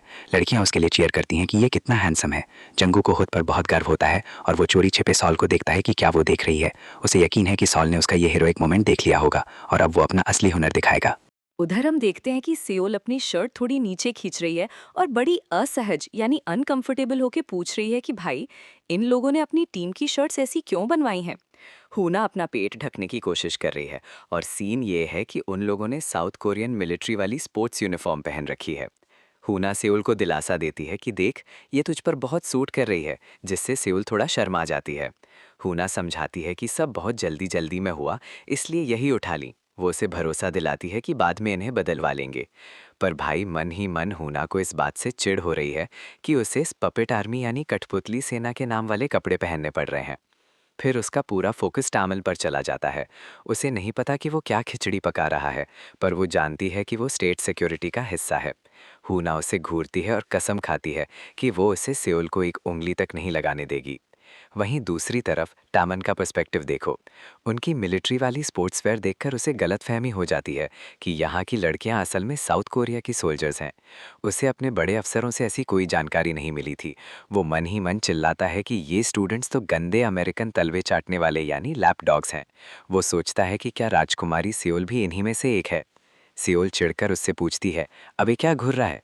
टामन को लगता है कि ये काम उसकी सोच से ज़्यादा मुश्किल है और भाई अगले ही पल फिर से एक बॉल उसके मुंह पर लगाती है और वो फिर से ढेर। ज़मीन पर पड़े पड़े वो सोचता है कि क्या स्कूल का हर बंदा उसका दुश्मन है। तभी सुहान उसके पास आता है और मदद के लिए हाथ बढ़ाता है। वो कहता है, तू ठीक तो है ना? लगता है तुझे फुटबॉल खेलने की आदत नहीं है। टामन है ना? देख भाई खुद पर इतना प्रेशर मत डाल। टामन उसका हाथ पकड़ लेता है और सोचता है कि चलो साउथ कोरिया में भी कुछ ढंग के बंदे यानी डिसेंट गाइज हैं। लड़कियां आपस में फुसफुसाती हैं कि नया लड़का हैंडसम तो है पर फुटबॉल में एकदम ढीला है। वो ये भी कहती हैं कि सुहान भी काफ़ी गुड लुकिंग है, पर वो तो पूरी तरह किम सेओल का दीवाना है। फिर वो सेवा नाम की लड़की से पूछती हैं कि उसे कौन ज़्यादा पसंद है। सेवा अपनी लिपस्टिक लगाते हुए कहती है कि उसे तो दोनों ही पसंद है। अब मिलिए सेवा से।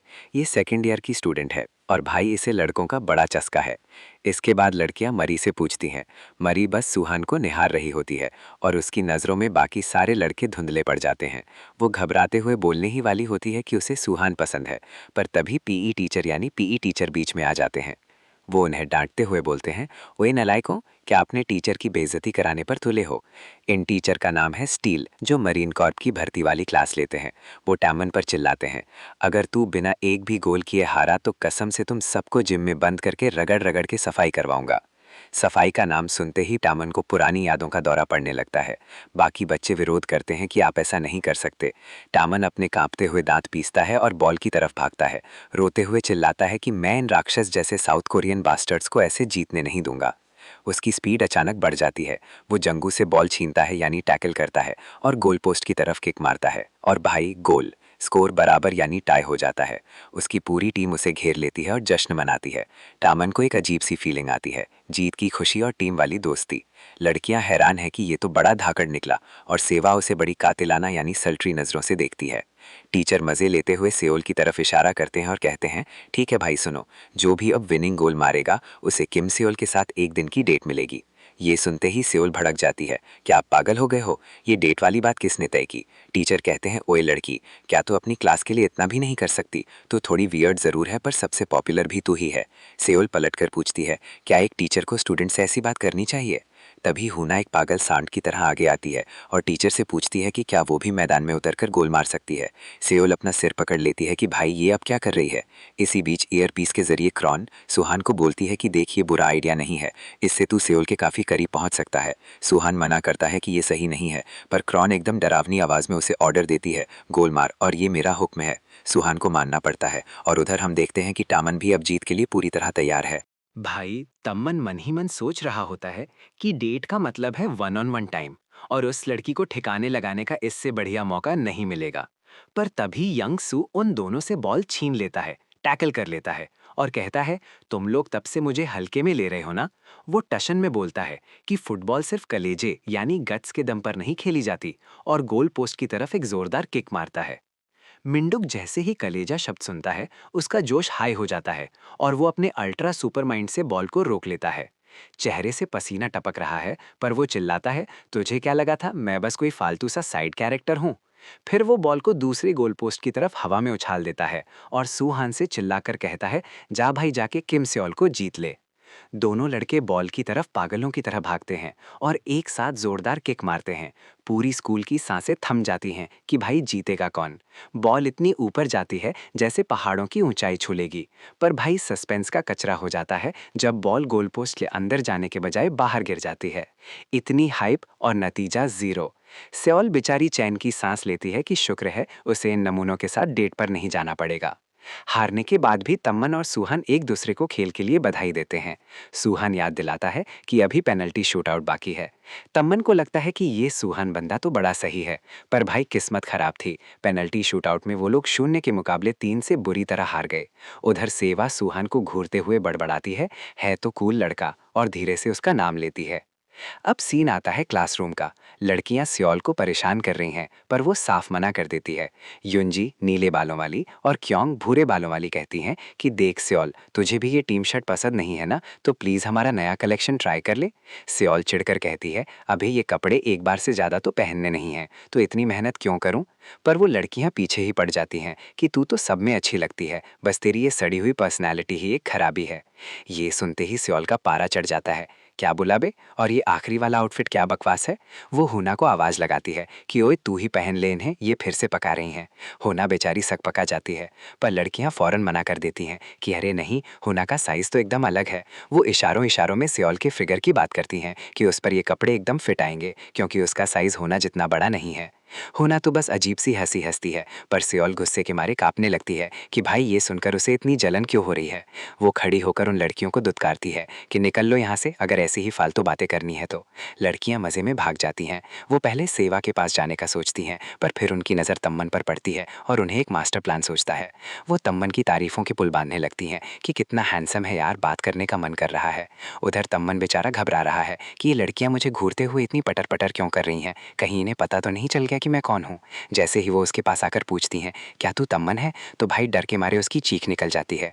लड़कियां हंसते हुए कहती हैं, अरे इतना क्यों डर रहा है, हम तो बस ये कह रही थी कि तू कितना सुंदर है।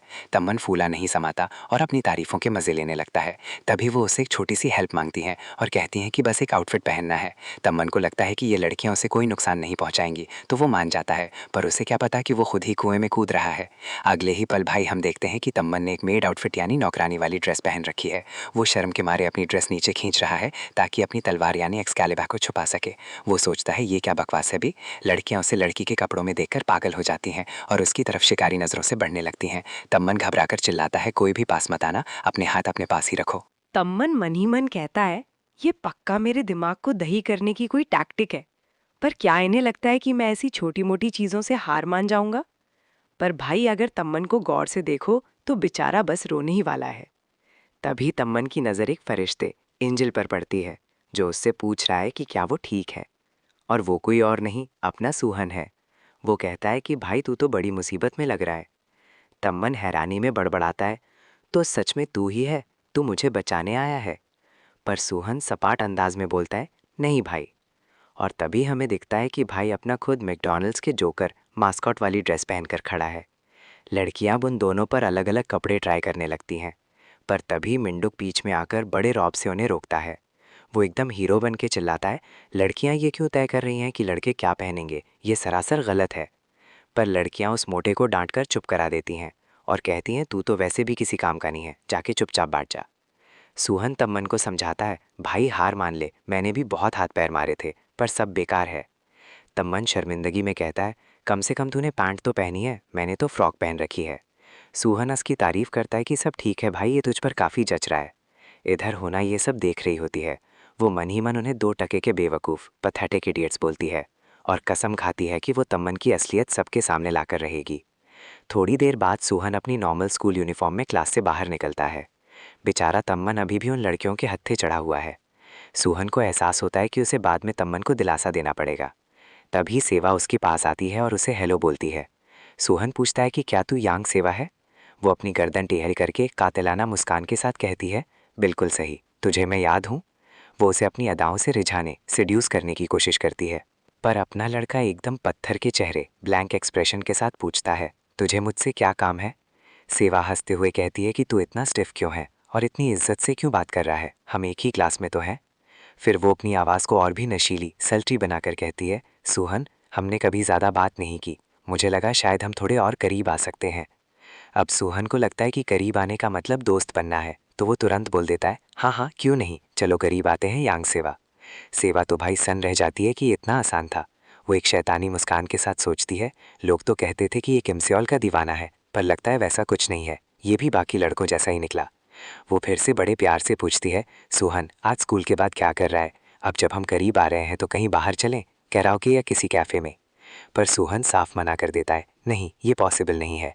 सेवा कंफ्यूज होकर वजह पूछती है, तो वो जवाब देता है, तुझे समझाना मुश्किल है, पर मैं किमस्योल से अलग नहीं हो सकता, इसीलिए मैं स्कूल के बाद तेरे साथ टाइम स्पेंड नहीं कर सकता। उसकी ये बात सुनते ही सेवा की मुस्कान गायब हो जाती है। तभी सोल वहाँ प्रकट होती है और शर्म के मारे सूहन को थप्पड़ मारते हुए पूछती है, तू फिर से क्या फालतू बकवास कर रहा है? वो उसे बालों से पकड़कर गलियारे में घसीटते हुए ले जाती है और डांटती है, ये बेवकूफ़ी भरी बातें बंद कर, बहुत इरिटेट करती हैं। सूहन कहता है कि ऐसे पकड़ने से दर्द हो रहा है, पर वो अनसुना कर देती है। ये सब देखकर सेवा एकदम गुस्से में डार्क एक्सप्रेशन में अपना सिर पकड़ लेती है और बड़बड़ाती है कि सोल उस पर इतना चिढ़ कैसे सकती है, अब तो मेरा मन कर रहा है कि मैं सच में इसे चुरा लूँ। स्कूल के बाद जब सब बच्चे घर जा रहे होते हैं, सूहन हमेशा की तरह सोल के पीछे पीछे चल रहा होता है। सोल चिल्लाती है, तू किसी स्टॉकर की तरह मेरा पीछा क्यों कर रहा है? हुना ने भी अचानक बोल दिया कि उसे कुछ काम है, ये सब बहुत अनोइंग है। सूहन बस इतना कहता है कि हमारा रास्ता एक ही है, तो बस साथ चल रहे हैं। सोल अपने दांत पीसती है, उसे दोपहर वाली बात याद आती है कि इसने सेवा से वैसा क्यों कहा। वो उसे रोक कर पूछती है, ओए आखिर मुझ में ऐसा क्या है जो तुझे इतना पसंद है कि तू हर वक्त मेरे पीछे पड़ा रहता है? मैं तुझे हमेशा गालियाँ देती हूँ, तुझे मारती हूँ, तुझे पता है ना बहुत से लोग मुझे पसंद नहीं करते। वो एकदम बेबाक होकर जवाब देता है, सच है किमस्योल, तेरी पर्सनैलिटी वाकई अच्छी नहीं है। ये सुनकर वो गुस्से में अपना सिर घुमाती है, अभी इसकी बातें खत्म नहीं हुई क्या? पर तभी सूहन अपनी असली बात बोलता है, उसे फर्क नहीं पड़ता कि वो कैसी इंसान है। वो चाहे जो भी हो या कैसी भी हो, वो हमेशा उसके साथ खड़ा रहेगा और ये बात कभी नहीं बदलेगी। सेओल उसकी ये बातें सुनकर एकदम सकपका जाती है और सोचती है कि ये फिर से अपनी वही पकाऊ बातें शुरू कर गया। वो शर्माते हुए अपना मुंह फेर लेती है और कहती है, मैं जा रही हूँ मूवी देखने। वो आगे कहती है, आजकल डीमन स्लेयर काफ़ी मज़ेदार चल रही है। सुहान जवाब देता है कि उम्मीद है तुझे शो पसंद आएगा, पर वो फिर से अपनी बात दोहराती है, अबे मैंने साफ साफ बोला कि मैं लॉटरी सिनेमा जा रही हूँ। वो नोट करता है कि हाँ समझ गया। वो और भी डिटेल्स देती है कि मूवी के बाद वो एक कैफ़े में जाएगी और पूछती है कि क्या तुझे समझ आया सुहान? वो कहता है, मैं दिल से दुआ करता हूँ कि तेरा टाइम अच्छा गुजरे। भाई देख रहे हो, साफ पता चल रहा है कि सेओल उस पर लट्टू हो चुकी है और उसे इशारे दे रही है। अब सीन कहीं और शिफ्ट होता है। टैमन सड़क पार कर रहा होता है और एक औरत उसे मुड़कर देखती है और मन ही मन कहती है, वाह क्या हैंडसम लड़का है। पर तभी वो डर जाती है क्योंकि वो देखती है कि होना उसका पीछा कर रही है। होना खुद से कहती है कि उसे ऐसे लोगों की जासूसी करना पसंद नहीं है। ये काम तो सिर्फ वो जंग सुहानी कर सकता है। पर पहले उसे टैमन का ठिकाना ढूंढना होगा। तभी टैमन अचानक रुक जाता है और ठंडे लहजे में बोलता है, बाहर आ जा, मुझे पता है तू मेरा पीछा कर रही है। होना मुस्कुराती है और सोचती है कि क्या मैंने स्टेट सिक्योरिटी वाले को हल्के में ले लिया। वो अपने फिलामेंट ब्लेड के साथ सामने आती है और मज़े लेते हुए कहती है कि बड़ा दिलचस्प है कि तुझे पता चल गया। उसे लगता है कि ऐसे समय में सीधा हमला ही सबसे सही है। पर इससे पहले कि वो कुछ करे, टैमन चीखने लगता है और उस पर इल्ज़ाम लगाता है, क्या तू फिर से मुझे उन लड़कियों वाले कपड़े पहनाकर टॉर्चर करना चाहती है? स्कूल में इतना साथ देने के बाद भी तू ये इंच टेप लेकर क्यों घूम रही है? होना उसके इस अजीब रिएक्शन से एकदम कंफ्यूज हो जाती है। फिर उसे समझ आता है कि इस बेचारे को लग रहा है कि जो तार उसने पकड़ा है वो एक इंच टेप है। टैमन को उन लड़कियों के टॉर्चर वाली पुरानी यादें आ जाती हैं और वो वहाँ से दुम दबाकर भाग खड़ा होता है। वो चिल्लाता है, मुझसे दूर रह। होना उसके पीछे भागती है और कहती है कि मैं तुझे अब भागने नहीं दूंगी। इधर थिएटर में डीमन स्लेयर मूवी चल रही है। सीन में राक्षस इंसानों से माफ़ी मांग रहे हैं। सेउल के बगल में एक कपल बैठा है जो शिकायत कर रहा है कि कोई बहुत ज़ोर ज़ोर से पॉपकॉर्न चबा रहा है। तभी एक पॉपकॉर्न का दाना सीधा सेउल के सिर पर आकर लगता है और वो चिढ़ जाती है। वो दांत पीसते हुए सुहान को घूरती है जो मज़े से पॉपकॉर्न खा रहा है और गंदगी फैला रहा है। सेउल फुसफुसाते हुए पूछती है, तू यहाँ क्या कर रहा है? वो मुंह भर के जवाब देता है और झूठी हैरानी जताते हुए कहता है, अरे किम सेउल, तू भी ये मूवी देखने आई है? क्या गजब का इत्तेफाक है। मेरा भी बड़ा मन था इसे देखने का। वैसे इसमें रनगोकू मर जाता है तो मैं थोड़ा दुखी हूँ। स्पॉइलर सुनते ही सेउल का मन करता है कि इस कमीने को अभी के अभी कूट दे, पर उसे याद आता है कि उसने खुद ही उसे अपने सारे प्लान्स बताए थे, तो उसका पीछा आना तो पक्का ही था। वो सोचती है कि क्या मैं पागल हो गई हूँ जो मैंने उसे सब बता दिया। तभी कोई उसे चुप रहने को कहता है और वो शर्म के मारे माफ़ी मांगती है। वो थिएटर से बाहर निकल जाती है और चिल्लाती है, ये कितनी बेइज्जती वाली बात है यार। बाद में हम उसे कैफ़े में खिड़की के पास बैठा देखते हैं। वो बिल्कुल the irregular at magic high school की मियूकी जैसी लग रही है। लड़कियों से देखकर कह रहे हैं कि भाई ये तो किसी राजकुमारी जैसी सुंदर है। उनका मन करता है बात करने का, पर वो हिम्मत नहीं जुटा पाते क्योंकि उन्हें लगता है कि ऐसी लड़कियां उनके जैसे नॉन प्लेयर्स को भाव नहीं देंगी। तभी सेउल फिर से चिढ़ जाती है क्योंकि सुहान स्ट्रॉ से बड़ी ज़ोर ज़ोर से आवाज़ निकालकर ड्रिंक पी रहा है। वो घिन के साथ उसके होंठों को देखती है जो पागलों की तरह स्ट्रॉ खींच रहे हैं। अब उसके सब्र का बांध टूट जाता है और वो खड़ी होकर इस नमूने को झाड़ पिलाती है कि तू ये सब जानबूझकर कर रहा है ना। वो फिर से शरीफ बनने का नाटक करता है, अरे किम सेउल, तू यहाँ भी? क्या कोइंसिडेंस है, मुझे यहाँ की कॉफ़ी बहुत पसंद है। सेउल बेचारगी में अपना सिर पकड़ लेती है और सोचती है आखिर मुझे इस गधे से उम्मीद ही क्या थी। जैसे ही वो कैफ़े से बाहर निकलती है वो पूछता है, अरे तू जा रही है क्या? वो गुर्राती है, तुझे उससे क्या, तू बहुत अनोइंग है। तभी अचानक उसे एक पागल औरत की चीख सुनाई देती है जो किसी लड़के को रुकने के लिए कह रही है। सेउल वहीं जम जाती है क्योंकि वो देखती है कि होना पागलों की तरह टामन के पीछे पड़ी है। जैसे ही वो उससे टकराने वाला होता है, सियोल अपनी कोहनी एल्बो सीधा उसकी छाती में दे मारती है, जिससे बेचारे की हवा निकल जाती है। सियोल जमीन पर गिर जाती है और हुना हैरानी से पूछती है कि तू यहाँ क्या कर रही है। सियोल दर्द के मारे कराहती है तो हुना चिंता दिखाते हुए पूछती है कि तू ठीक तो है ना, काफी जोर की चोट लगी होगी। उधर सुहान उस बेचारे शिकार से पूछ रहा होता है कि भाई तू जिंदा तो है ना। तमन वहां एकदम यमचा वाले पोज में ढेर पड़ा है। थोड़ी देर बाद हम इन सबको एक कैफे में देखते हैं। हुना ने पूरी सिचुएशन को अपनी कहानी के हिसाब से मोड़ तरोड़ कर समझा दिया था। सियोल फिर हुना से कहती है, अच्छा तो तूने उससे बात करने के लिए रोका था क्योंकि तुझे कुछ पूछना था, पर वो अचानक भागने लगा तो तू उसके पीछे भागी। हुना बड़े मासूमियत से हंसते हुए हाँ में सिर हिलाती है कि उसने तो कुछ किया ही नहीं और वो तम्मन से पूछती है, क्यों भाई, यही सच है ना? तम्मन डर के मारे तुरंत मान जाता है कि हाँ, शायद मुझे ही कोई गलतफहमी हो गई थी। इधर हुना मन ही मन सोच रही है कि इस बंदे को सियोल के सामने रखना खतरे से खाली नहीं है, पर ये तब से अजीब तरीके से डरा हुआ है और आसपास इतने लोग हैं तो ये कुछ कर भी नहीं पाएगा। हुना अपनी बाई आंख से उसे घूरती है, ग्लेयर करती है, जबकि अपना दूसरा हिस्सा एकदम फ्रेंडली रखती है। वो उसे धमकाती है कि तेरा जवाब कुछ खास जमा नहीं मुझे। तब मन बुरी तरह डर जाता है और मना करने लगता है, पर मन में सोचता है कि क्या ये हुना असल में सियोल की बॉडीगार्ड है। उधर अपना सुहान मुंह में बर्फ के टुकड़े आइस क्यूब्स दबाए मजे ले रहा है। वो उनके पास ही बैठा है पर दूसरी टेबल पर, ताकि वो कोई स्टॉकर ना लगे। सियोल बोर होने लगती है और पूछती है कि क्या तुम्हारे पास थोड़ा टाइम है। अगले सीन में हम देखते हैं कि सियोल आर्केड मशीन पर एक जोरदार मुक्का जड़ती है। वो राहत की सांस लेते हुए कहती है कि आह, सारा स्ट्रेस निकल गया। वो हुना से पूछती है कि क्या वो भी ट्राई करना चाहती है। हुना एकदम मासूम आवाज में कहती है कि अरे नहीं, मुझे चीज़ों को मारना पीटना नहीं आता, तो मैं रहने ही देती हूँ। सियोल मान लेती है कि हुना थोड़ी गर्ली टाइप है तो ये सब उस पर जचेगा नहीं। हुना एक शरीफ लड़की बनने का नाटक करते हुए सियोल की तारीफ करती है कि तू इतनी स्ट्रांग कैसे है यार। उधर तम मन हुना को घूरते हुए सोचता है कि सियोल को अंदाज़ा भी नहीं है कि ये बगल वाली कितनी बड़ी बला है। सियोल अपना पैर उठाती है और सोचती है कि शायद लात मारने से स्कोर और ऊपर चला जाए। हुना तुरंत उसका पैर नीचे कर देती है क्योंकि वो नहीं चाहती कि गलती से सियोल की पैंटी दिख जाए। तब मन मन ही मन कहता है कि आज के लिए बस राजकुमारी की इन्फॉर्मेशन मिल जाए वही बहुत है। इतने लोगों के बीच पंगा लिया तो मामला पेचीदा हो जाएगा और शायद इनाम भी ढंग से ना मिले। फिर वो सुहान को देखता है और सोचता है कि क्या ये भी राजकुमारी के करीब है। वो सोचता है कि अगर मौका मिला तो वो राजकुमारी को तब ठिकाने लगाएगा जब सुहान आसपास ना हो, क्योंकि साउथ कोरिया में सुहान ही उसे एक ढंग का बंदा लगा है। तभी सियोल लड़कों को ऑर्डर देती है कि वहां खंबे की तरह खड़े मत रहो, जाके इसे मारो। सुहान नोटिस करता है कि आज वो कुछ ज्यादा ही एक्साइटेड है। तमन फिर एक जोरदार मुक्का मारता है और सियोल सन रह जाती है क्योंकि उसका स्कोर 960 आता है। तमन टशन में बोलता है कि यहाँ कोई मुझे नहीं हरा सकता, पर होना अपना हाथ तैयार करती है और गुस्से में मशीन पर एक बिजली जैसी स्ट्राइक मारती है, जिसे देखकर वो दोनों दंग रह जाते हैं। हालांकि उसे सिर्फ 955 पॉइंट्स मिलते हैं, पर वो बहाना मारती है कि निशाना सही नहीं लगा, एक बार और ट्राई किया तो मैं जीत जाऊंगी। तब मन सोचता है कि ये बच तो पागल है, इससे पंगा लेना ही बेकार है। सियोल फिर सुहान को टोकती है कि क्या तुझे बुरा नहीं लग रहा कि तमन तुझे कमजोर समझ रहा है। सुहान कहता है कि मुझे कोई फर्क नहीं पड़ता और पूछता है कि क्या मुझे बस उसे मारना है। वो कहती है कि हाँ, इसे ऐसे मार जैसे तू इसे तोड़ रहा हो। जैसे ही वो स्मैश शब्द सुनता है वो कहीं चला जाता है और सियोल पूछती है कि अरे ये कहाँ गया। वो अपना मुंह फेर लेती है और थोड़ा शर्माते हुए दुखी होती है कि ऐसे टाइम पे ये छोड़कर चला गया। उसे लगता है कि सुहान शायद बेहतर स्कोर कर सकता था, पर वो खुद से पूछती है कि मैं उसके लिए चीयर क्यों कर रही हूँ।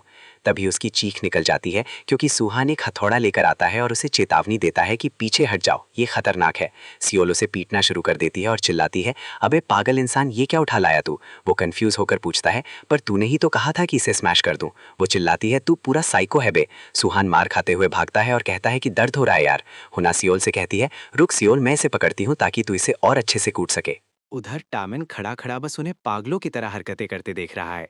सीन अब आगे बढ़ता है और हम देखते हैं कि सियोल अपने अपोनेंट को बड़ी धाकड़ स्किल के साथ गेम में धूल चटा रही है। सुहान उसकी परफॉर्मेंस देखकर एकदम इम्प्रेस हो जाता है और होना कहती है कि सियोल तो हमेशा से गेम्स में उस्ताद रही है।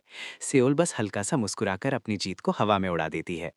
हमें पता चलता है कि सियोल स्कूल के बाद अक्सर आर्केड में बहुत गेम खेला करती थी। तब भी सियोल एक नंबर की शरारती नॉटी ग्रेमलिन थी। जब उसके हारने वाले विरोधी बहाने मारते थे तो वो उन्हें भयंकर रोस्ट किया करती थी। हुना हमेशा उसकी साइड रहती थी, उसकी जीत के कसीदे पढ़ती थी और उसकी ईगो को बढ़ाने में पूरी मदद करती थी।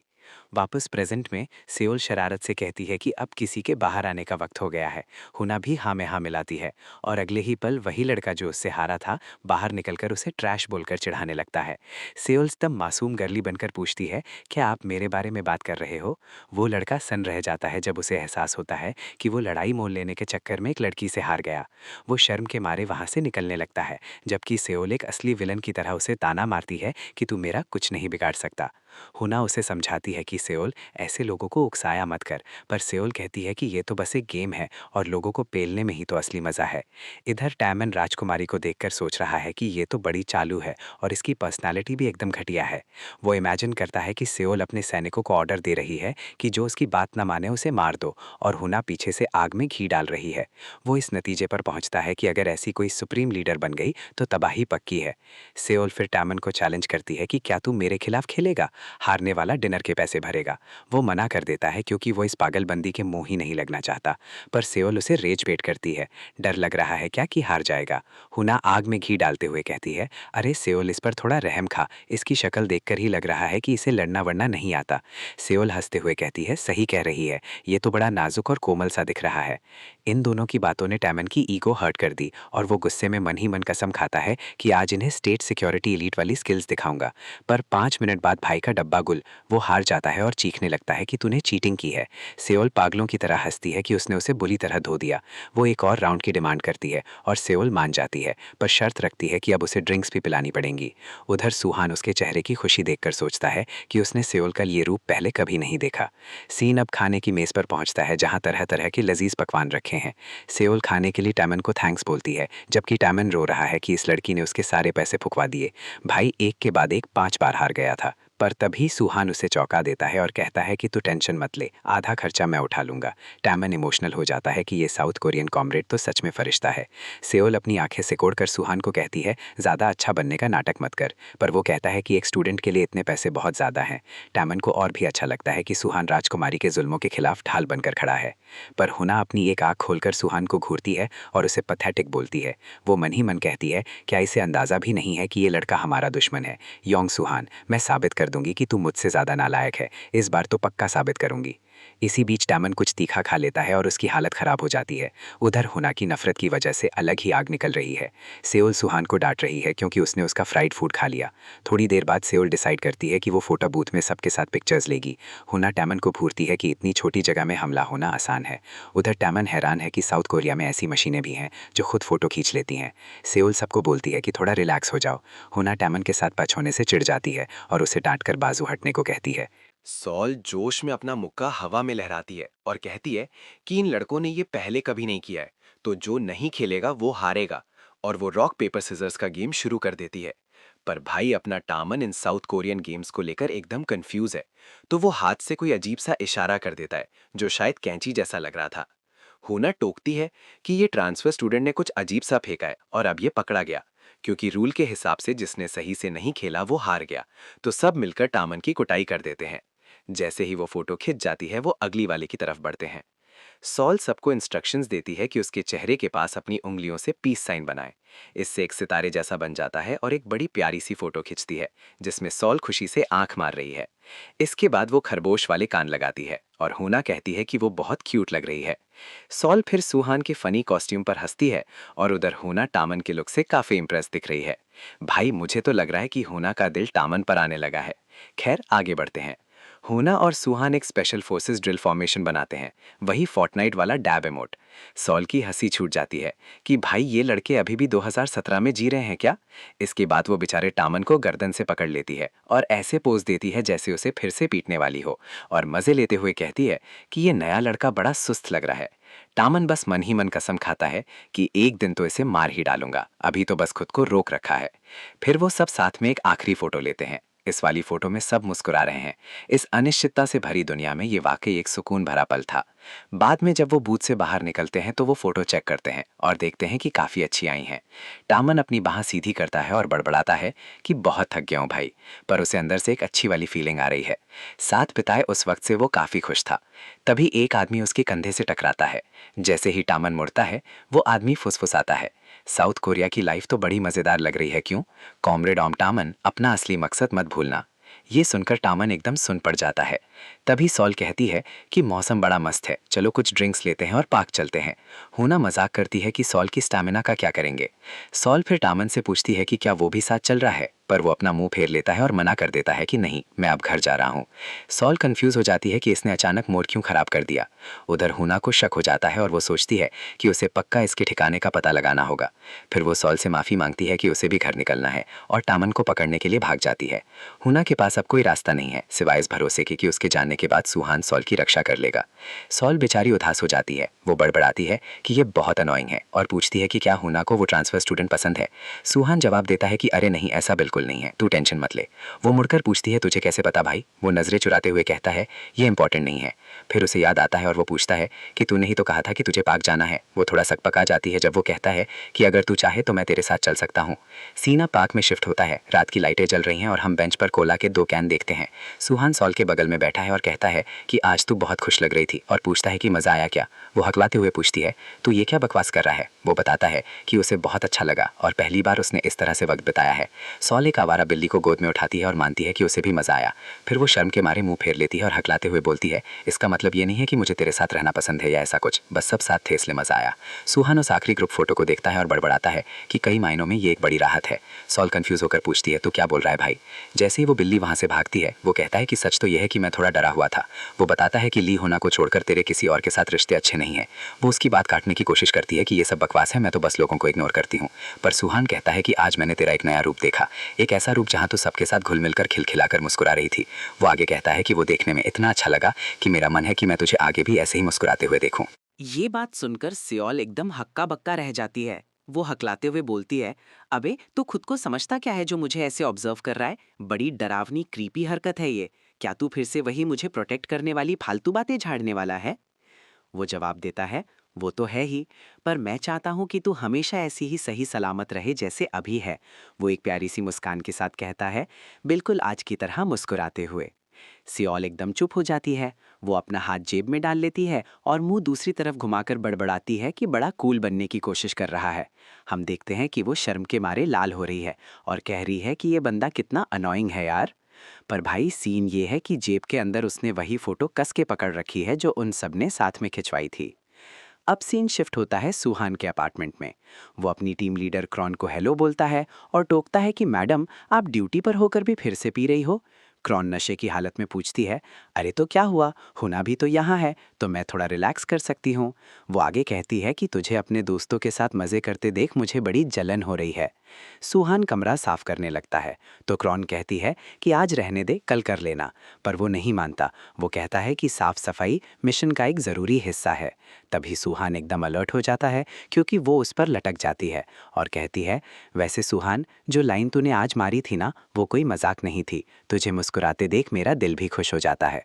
सुहान साफ मुकर जाता है कि उसने ऐसा कुछ नहीं कहा। क्रॉन बताती है कि उसके भी कभी वो जवानी वाले दिन हुआ करते थे, पर पता नहीं वो यहाँ बच्चों की आया बनने के चक्कर में कैसे फंस गई। सुहान उसे अपनी पीठ पर उठा लेता है क्योंकि वो पूरी तरह उस पर चढ़ी जा रही है। वो उसे सलाह देती है कि मेरे जैसा मत बन जाना। वो कहता है कि चुपचाप सो जाओ, आप नशे में हो।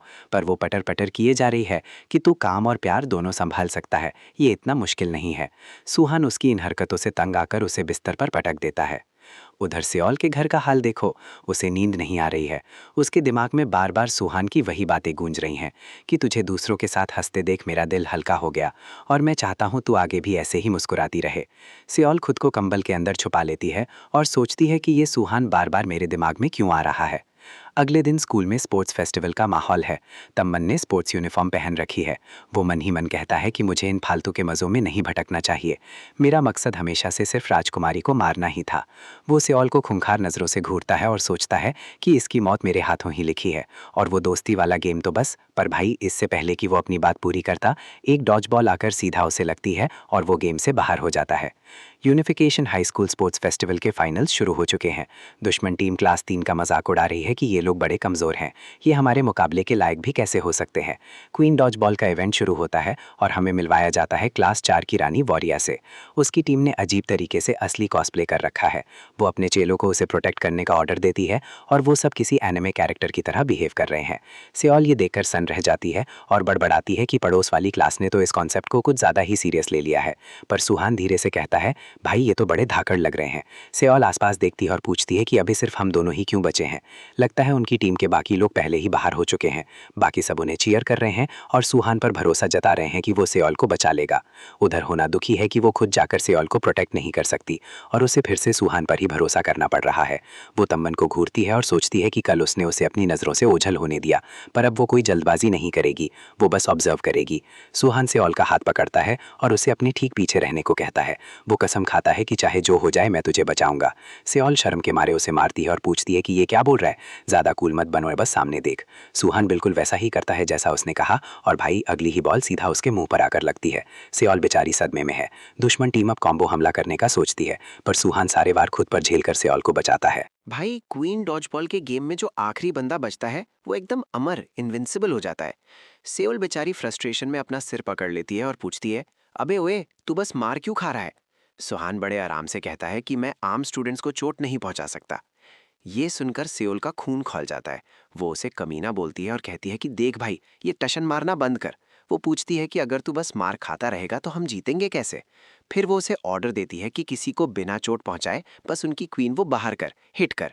ये सुनते ही सुहान का फोकस एकदम लेवल 100 पर पहुंच जाता है। वॉरिया के चेले मजाक उड़ाते हैं कि अबे ऐसे पोज क्यों दे रहा है जैसे सब तेरे हाथ में हो, और वो उसकी तरफ एक बॉल फेंकते हैं जिसे वो स्पाइरल टॉर्नेडो शॉट का नाम देते हैं। पर भाई, सबकी आंखें फटी की फटी रह जाती हैं जब सुहान उसे बड़ी आसानी से लपक लेता है। सेओल भी इंप्रेस हो जाती है। वो बॉल फेंकने के लिए तैयार होता है और कहता है, चूंकि मैं किसी को हर्ट नहीं करना चाहता तो इस एक थ्रो में ही खेल खत्म कर दूंगा। दुश्मन टीम सतर्क हो जाती है और अपनी क्वीन को बचाने के लिए ढाल बना लेती है। सुहान बॉल को बहुत ऊंचा उछाल देता है। सब ऊपर देखते हैं और जमीन पर बॉल की परछाई साफ दिख रही होती है। वो चेले हंसते हुए कहते हैं कि अबे ये तो बहुत ऊपर चली गई। सुहान ने तो हार मान ली। पर भाई खेल यहीं था। सूरज की तेज रोशनी की वजह से उन लोगों को बॉल ढंग से दिखी ही नहीं और वो सीधा उनकी क्वीन के कंधे पर जाकर लगी। उधर उसके चेले अभी भी आसमान में देख रहे थे कि बॉल नीचे क्यों नहीं आई। रेफरी क्लास 3 की जीत का ऐलान करता है और सब खुशी से पागल हो जाते हैं कि सुहान ने कर दिखाया। सुहान बड़े कैजुअल अंदाज में सियोल से पूछता है, तो इसका मतलब हम जीत गए? सियोल का मुंह खुला का खुला रह जाता है। वो दंग थी कि उसने अभी क्या देखा। अगला नंबर आता है डांस क्लब की मेंबर यांग सेवा के डांस का। अनाउंसर साइड में हटता है और भीड़ को तालियां बजाने को कहता है। बैकग्राउंड में म्यूजिक बजता है और भीड़ उसकी खूबसूरती और डांस मूव्स देखकर पागल हो जाती है। लड़के तो भाई उस पर लट्टू हो जाते हैं और कहते हैं, सियोल को छोड़ो, अब हम टीम यांग सेवा में है। सेवा एक कातिलाना मुस्कान के साथ अपनी कमर मटकाते हुए डांस करती है। माइंडुक तो मजे के मारे रोने लगता है और चिल्लाता है कि सेवा हमारे स्कूल का असली सीक्रेट वेपन है, आई लव यू। म्यूजिक चालू रहता है और वो सियोल की तरफ इशारा करते हुए मन ही मन सोचती है, सब दीवाने हो रहे हैं नाकिम सियोल, तू उस मामूली से गेम की क्वीन होगी तो क्या हुआ, सबका ध्यान तो मेरी तरफ ही है ना। वो सोचती है कि जब तू अपनी सहेली के साथ पटर पटर करने में बिजी होगी तब मैं मौका देखकर सुहान को फंसा लूंगी। म्यूजिक एकदम पीक पर पहुंचता है और सेवा सुहान की तरफ आंख मारती है, पर माइंडुक को गलतफहमी हो जाती है कि उसने उसे आंख मारी है और उसका दिल धड़कने लगता है, जबकि सुहान बस खाली चेहरे के साथ देख रहा होता है। उधर तम्मान कंफ्यूज है कि ये नमूने कर क्या रहे हैं। पहले साउथ कोरिया की मिलिट्री यूनिफॉर्म पहनी थी और अब जेल वाली वर्दी के साथ डांस के कपड़े। वो उन लड़कों को नारंगी कपड़ों में देखकर सोचता है कि क्या ये सब कैदी हैं क्या। वो समझ नहीं पा रहा कि ऐसी सिचुएशन में राजकुमारी को कैसे ठिकाने लगाए। तभी हुना सियोल से कहती है कि अगर तू भी डांस करेगी ना तो बहुत सुंदर लगेगी, पर सियोल शर्म के मारे मना कर देती है। तब मन सोचता है कि क्या मुझे इन सबको एक साथ उड़ा देना चाहिए, मैं इन सबको इतनी बुरी तरह काट सकता हूँ कि ये मुंह तक नहीं खोल पाएंगे। वो अपना एक जोजो फेस बनाता है और सोचता है कि मैं सिक्योरिटी ब्यूरो का एलीट हूँ, मुझे किसका डर, भीड़ चाहे जितनी भी हो मैं 3 सेकंड में काम तमाम कर सकता हूँ। तभी अचानक सुहान उसका नाम पुकारता और याद दिलाता है कि अगली रिले रेस है और उसे तैयार रहना चाहिए। तब मन बेचैन हो जाता और सोचता है कि ये अभी क्या हुआ, मुझे सुहान के यहाँ होने का एहसास तक नहीं हुआ। उधर सियोल सुहान को देखकर सोच रही कि यह जितना अलग क्यों लग रहा है। तभी अनाउंसर कहता है कि आखिरी रनर्स प्लीज उस दोस्त को चुने जिसके साथ वो डेट पर जाना चाहते हैं। सुहान पैटर्न लेता और किसी का हाथ थाम लेता है। सियोल सदमे में जम जाती है जब वो देखती है कि सुहान उस लड़की से कह रहा है, सब ठीक है, तू मुझ पर भरोसा रख और बस भाग। जैसे ही वो उसका नाम लेता है यांग सेवा खुशी से झूम उठती है क्योंकि सुहान ने सियोल के बजाय उसे चुना था। अब सीन शिफ्ट होता है 10 मिनट पहले जब ये आखिरी रिले रेस शुरू होने वाली थी। भाई तम्मन तो हवा से बातें कर रहा है, बड़ी आसानी से सबको पीछे छोड़ दिया उसने। क्लास 3 के बच्चे और पीई टीचर पागलों की तरह चीयर कर रहे हैं। सब दंग हैं कि भाई ये लड़का अब तक अपनी ये धाकड़ स्किल्स कहाँ छुपा कर बैठा था। तम्मन के चेहरे पर बड़ी टशन है। वो सोच रहा है कि ये सब तो मेरे बाएं हाथ का खेल है। पर जैसे ही वो पहले मिशन एरिया पर पहुंचता है, टेबल पर स्पाइसी चिकन नूडल्स का एक कप रखा होता है। रूल ये है कि उसे ये खाना है और फिर अगले पॉइंट की तरफ भागना है। वो सोचता है कि ये तो बच्चों का काम है और एक बड़ा सा निवाला मुंह में भर लेता है। पर भाई अगले ही पल उसके मुंह से अंगारे निकलने लगते हैं। नूडल्स भयंकर तीखे हैं। उसकी जीभ सुन पड़ जाती है और उसे तगड़ा दर्द महसूस होता है। अनाउंसर भी कंफ्यूज है कि भाई ये क्या हो गया। क्लास 3 तो पहले नंबर पर थी पर अब पहले ही मिशन में अटक गई। मिंडोक उसे ढाढ़स बंधाता है कि लगे रहो तमन भाई, असली जंग तो हमेशा खुद से होती है। उधर टीचर अपना सिर पकड़ लेते हैं कि गए भाई, अब तो पक्का हारेंगे। तम्मन के लिए वो नूडल्स खाना मुमकिन नहीं हो रहा। वो रोते हुए कहता है कि आज तक जितनी भी ट्रेनिंग की है ये तो उससे भी ज्यादा खतरनाक है। काफी देर बाद तम्मन की हालत एकदम खस्ता हो जाती है। वो बाकी का काम मैरी के भरोसे छोड़ देता है। और भाई इतनी हाइप के बाद क्लास 3 अब सबसे आखिरी पायदान पर है। मैरी ने भी रायता फैला दिया। वो इतनी अनाड़ी निकली कि भागते वक्त उसने सारा पानी गिरा दिया। चेक पॉइंट पहुंचते ही वो माफी मांगते हुए रोने लगती है कि सारा पानी गिर गया। पर हुना अपनी बॉडी स्ट्रेच करती है और फुल कॉन्फिडेंस में बोलती है, कोई बात नहीं, मैं देख लूंगी। और भाई अगले ही पल वो एक हरिकेन स्पिन मारती है और अपनी उस फिसड्डी टीममेट को हवा भी उड़ा देती है। अनाउंसर हक्का बक्का रह जाता है कि हुना तो बोरा रेस में सबको पीछे छोड़कर सबसे आगे निकल गई है। वो चेक पॉइंट पहुंचकर सुहान को ऑर्डर देती है, चाहे जो हो जाए बस जीतना है। वो रोजर बोलता है और भागने के लिए तैयार हो जाता है। तभी अनाउंसर एक बड़ा धमाका करता है। इस रेस का आखिरी रनर उस क्लासमेट को चुनेगा जिसके साथ वो डेट पर जाना चाहता है। डेट शब्द सुनते ही सुहान के कान खड़े हो जाते हैं। वो सियोल की तरफ मुड़ता है पर वो नजरें फेर लेती है और मन ही मन कहती है, अबे यार कितना पकाता है ये, क्या ये लोग फिर से मुझे ही चुनेंगे। वैसे फुटबॉल में मैंने उस डेट वाली बात की वजह से ही तो मेहनत की थी। पर भाई तभी सुहान किसी और का हाथ थाम लेता है। वो लड़की एकदम सन रह जाती है और कन्फ्यूजन में उसका नाम पुकारती है। सियोल की आंखें फटी की फटी रह जाती हैं कि उसने अभी क्या देखा। सीवा पूछती है क्या ये सच है। सुहान कहता है सब ठीक है, तू मुझ पर भरोसा रख और बस भाग। जैसे ही वो उसका नाम लेती है सीवा तो खुशी से पागल हो जाती है। सुहान फिर 3 लेगेड रेस के लिए तैयार होता है और पूछता है कि क्या तू ये कर लेगी। वो आंख मारते हुए कहती है अरे भाई तुझे क्या लगता है डांस क्लब वालों की फुर्ती ऐसी वैसी है क्या। हालांकि उसे स्पोर्ट्स से सख्त नफरत है। वो उसका हाथ थाम लेती है और अपनी उंगलियां उसकी उंगलियों में फंसा लेती है। सुहान उसकी स्ट्रैटेजी की तारीफ करता है और कहता है कि मैं तुझ पर भरोसा करके भागूंगा। अनाउंसर उनकी टीम वर्क देखकर इंप्रेस हो जाता है। उधर बाकी लड़कियां सुहान को चिढ़ा रही हैं कि देख भाई ये तो किम सियोल को धोखा दे रहा है। मैरी तो बेचारी बड़ी परेशान दिख रही है। खैर आखिरकार क्लास 3 पहले नंबर पर आ जाती है। सारे स्टूडेंट सुहान को घेर लेते हैं और जीत का जश्न मनाते हैं, जबकि सियोल अकेली एक तरफ खड़ी रहती है। तभी सियोल को सीवा की दबी हुई हंसी सुनाई देती है और वो चौंक कर मुड़ती है। वो देखती है कि सीवा सुहान से एकदम चिपकी हुई है और उसे देखकर एक कमीनी वाली मुस्कान दे रही है। सियोल की नजरें एकदम सख्त हो जाती हैं। वो सोचती है कि क्या ये चुड़ैल अभी मुझे देखकर ही मुस्कुरा रही थी। बाद में टीचर बड़े खुश होकर ऐलान करते हैं कि आज वो सबको पिज्जा खिलाएंगे। बच्चे एक्साइटेड हो जाते हैं। मिंडो कहता है कि भाई बड़ी बात है कि जंग के राशन में पिज्जा मिल रहा है। सुहान भी हाँ में हाँ मिलाता है। तभी सीवा सुहान के पास आती है और उसे बधाई देती है। वो भी उसकी तारीफ करता है कि तूने वाकई बहुत अच्छा किया और तेरी वजह से हम जीत गए। ये सुनकर सीवा शर्मा जाती है और कहती है कि आपकी तारीफ सुनकर बड़ा अच्छा लगा। मिंडो पसीने में लथपथ होकर उस सुंदरी के पास आता है और तारीफ करता है कि मुझे नहीं पता था कि तू भागने में भी इतनी उस्ताद है। सीवा अपनी नाक से खोल लेती है क्योंकि उसमें से भयंकर बदबू आ रही थी। वो उसे थैंक्स बोलती है पर पूछती है कि क्या मैं सुहान से अकेले में बात कर सकती हूँ। मिंडो बेचारा रोता हुआ वहाँ से निकल जाता है कि उसे यहाँ भी किसी ने नहीं चुना। सीवा फिर सुहान के कंधे पर हल्का सा धक्का मारती है और पूछती है हम कब जा रहे हैं। वो कन्फ्यूजन में पूछता है कहाँ, तो वो सियोल की तरफ घूरते हुए फुसफुसाती है और कहाँ डेट पर। उधर हुना सियोल से पूछ रही है कि क्या तू पिज्जा खाने आ रही है, बड़ा टेस्टी लग रहा है। पर सियोल का ध्यान तो कहीं और ही है। वो देख रही है कि कैसे सेवा मज़े से सुहान के साथ फ्लर्ट कर रही है। सेवा मजाक मजाक में उसकी छाती पर उंगली मारती, पोक करती है और कहती है तूने ही तो कहा था कि तू मेरे साथ डेट पर जाना चाहता है। मैं तो भाई बड़े इंतजार में हूँ। तभी सुहान बाजी पलट देता है और सीधा सेवा से कहता है कि चलो अभी डेट पर चलते हैं। सेवा उसके इस बोल्ड अंदाज से एकदम सकपका जाती है। ये सब देखकर लड़कियां सुहान को चिढ़ाने लगती हैं। वो कहती हैं कि भाई तू तो ऐसा दिखाता था जैसे तुझे किम सियोल के अलावा कोई दिखता ही नहीं। अब गॉसिप शुरू हो जाती है कि क्या इन दोनों ने ऑफिशियली डेटिंग शुरू कर दी है। अपनी आंखों के सामने ये सब होता देख सियोल का चेहरा एकदम उतर जाता है, डार्क एक्सप्रेशन। जब हुना पूछती है कि वो कहाँ जा रही है तो वो बस इतना कहती है कि उसे थोड़ा टहलना है। उधर सेवा मन ही मन बड़े मजे ले रही है कि उसने सियोल को कितना तगड़ा झटका दिया है, पर वो इस बात से ज़्यादा हैरान है कि सुहान उसकी सोच से कहीं ज़्यादा प्रोएक्टिव है। उसे लड़कियों को अप्रोच करना आता है और वो सोचती है कि ये तो बड़ा प्यारा है। उसे लगता है कि इसे अपनी उंगलियों पर नचाने में मज़ा आएगा। अगले सीन में हम देखते हैं कि सुहान उसे एक ड्रिंक पकड़ाता है। वो थैंक्स बोलती है पर पूछती है कि क्या ये वाकई एक डेट है। वो बड़े रूखे अंदाज में हाँ कहता है और वो दोनों एक बेंच पर सन्नाटे में साथ बैठे होते हैं। सेवा पूछती है कि तुझे डेट का मतलब पता भी है। वो कहता है हाँ, ऑपोजिट सेक्स वाले बंदे के साथ अकेले वक्त बिताना। सेवा तो भाई सुन के ही दंग रह जाती है। वो अजीब तरीके से कहती है कि अगली बार हम और भी अच्छी जगह चलेंगे। मन ही मन वो सोचती है कि मुझे लगा था ये बस थोड़ा अजीब है, पर ये तो मेरी उम्मीद से कहीं ज़्यादा अतरंगी निकला। फिर वो अपना सिर उसके कंधे पर टिका देती है और कहती है ये बड़ा अनएक्सपेक्टेड है। तू तो सिर्फ सियोल पर फोकस करता था ना, मुझे नहीं पता था कि तू मुझ में भी इंटरेस्ट रखता है। तभी सुहान अपना पत्ता खोलता है और कहता है कि मैं तो बस एक शक दूर करने के लिए तुझे ऑब्जर्व कर रहा था। सेवा अपने दिमाग में लड़कों के उस पुराने ढर्रे को याद करती है। वो लड़के जो ढंग से जानते भी नहीं और अचानक आकर कन्फेशन कर देते हैं।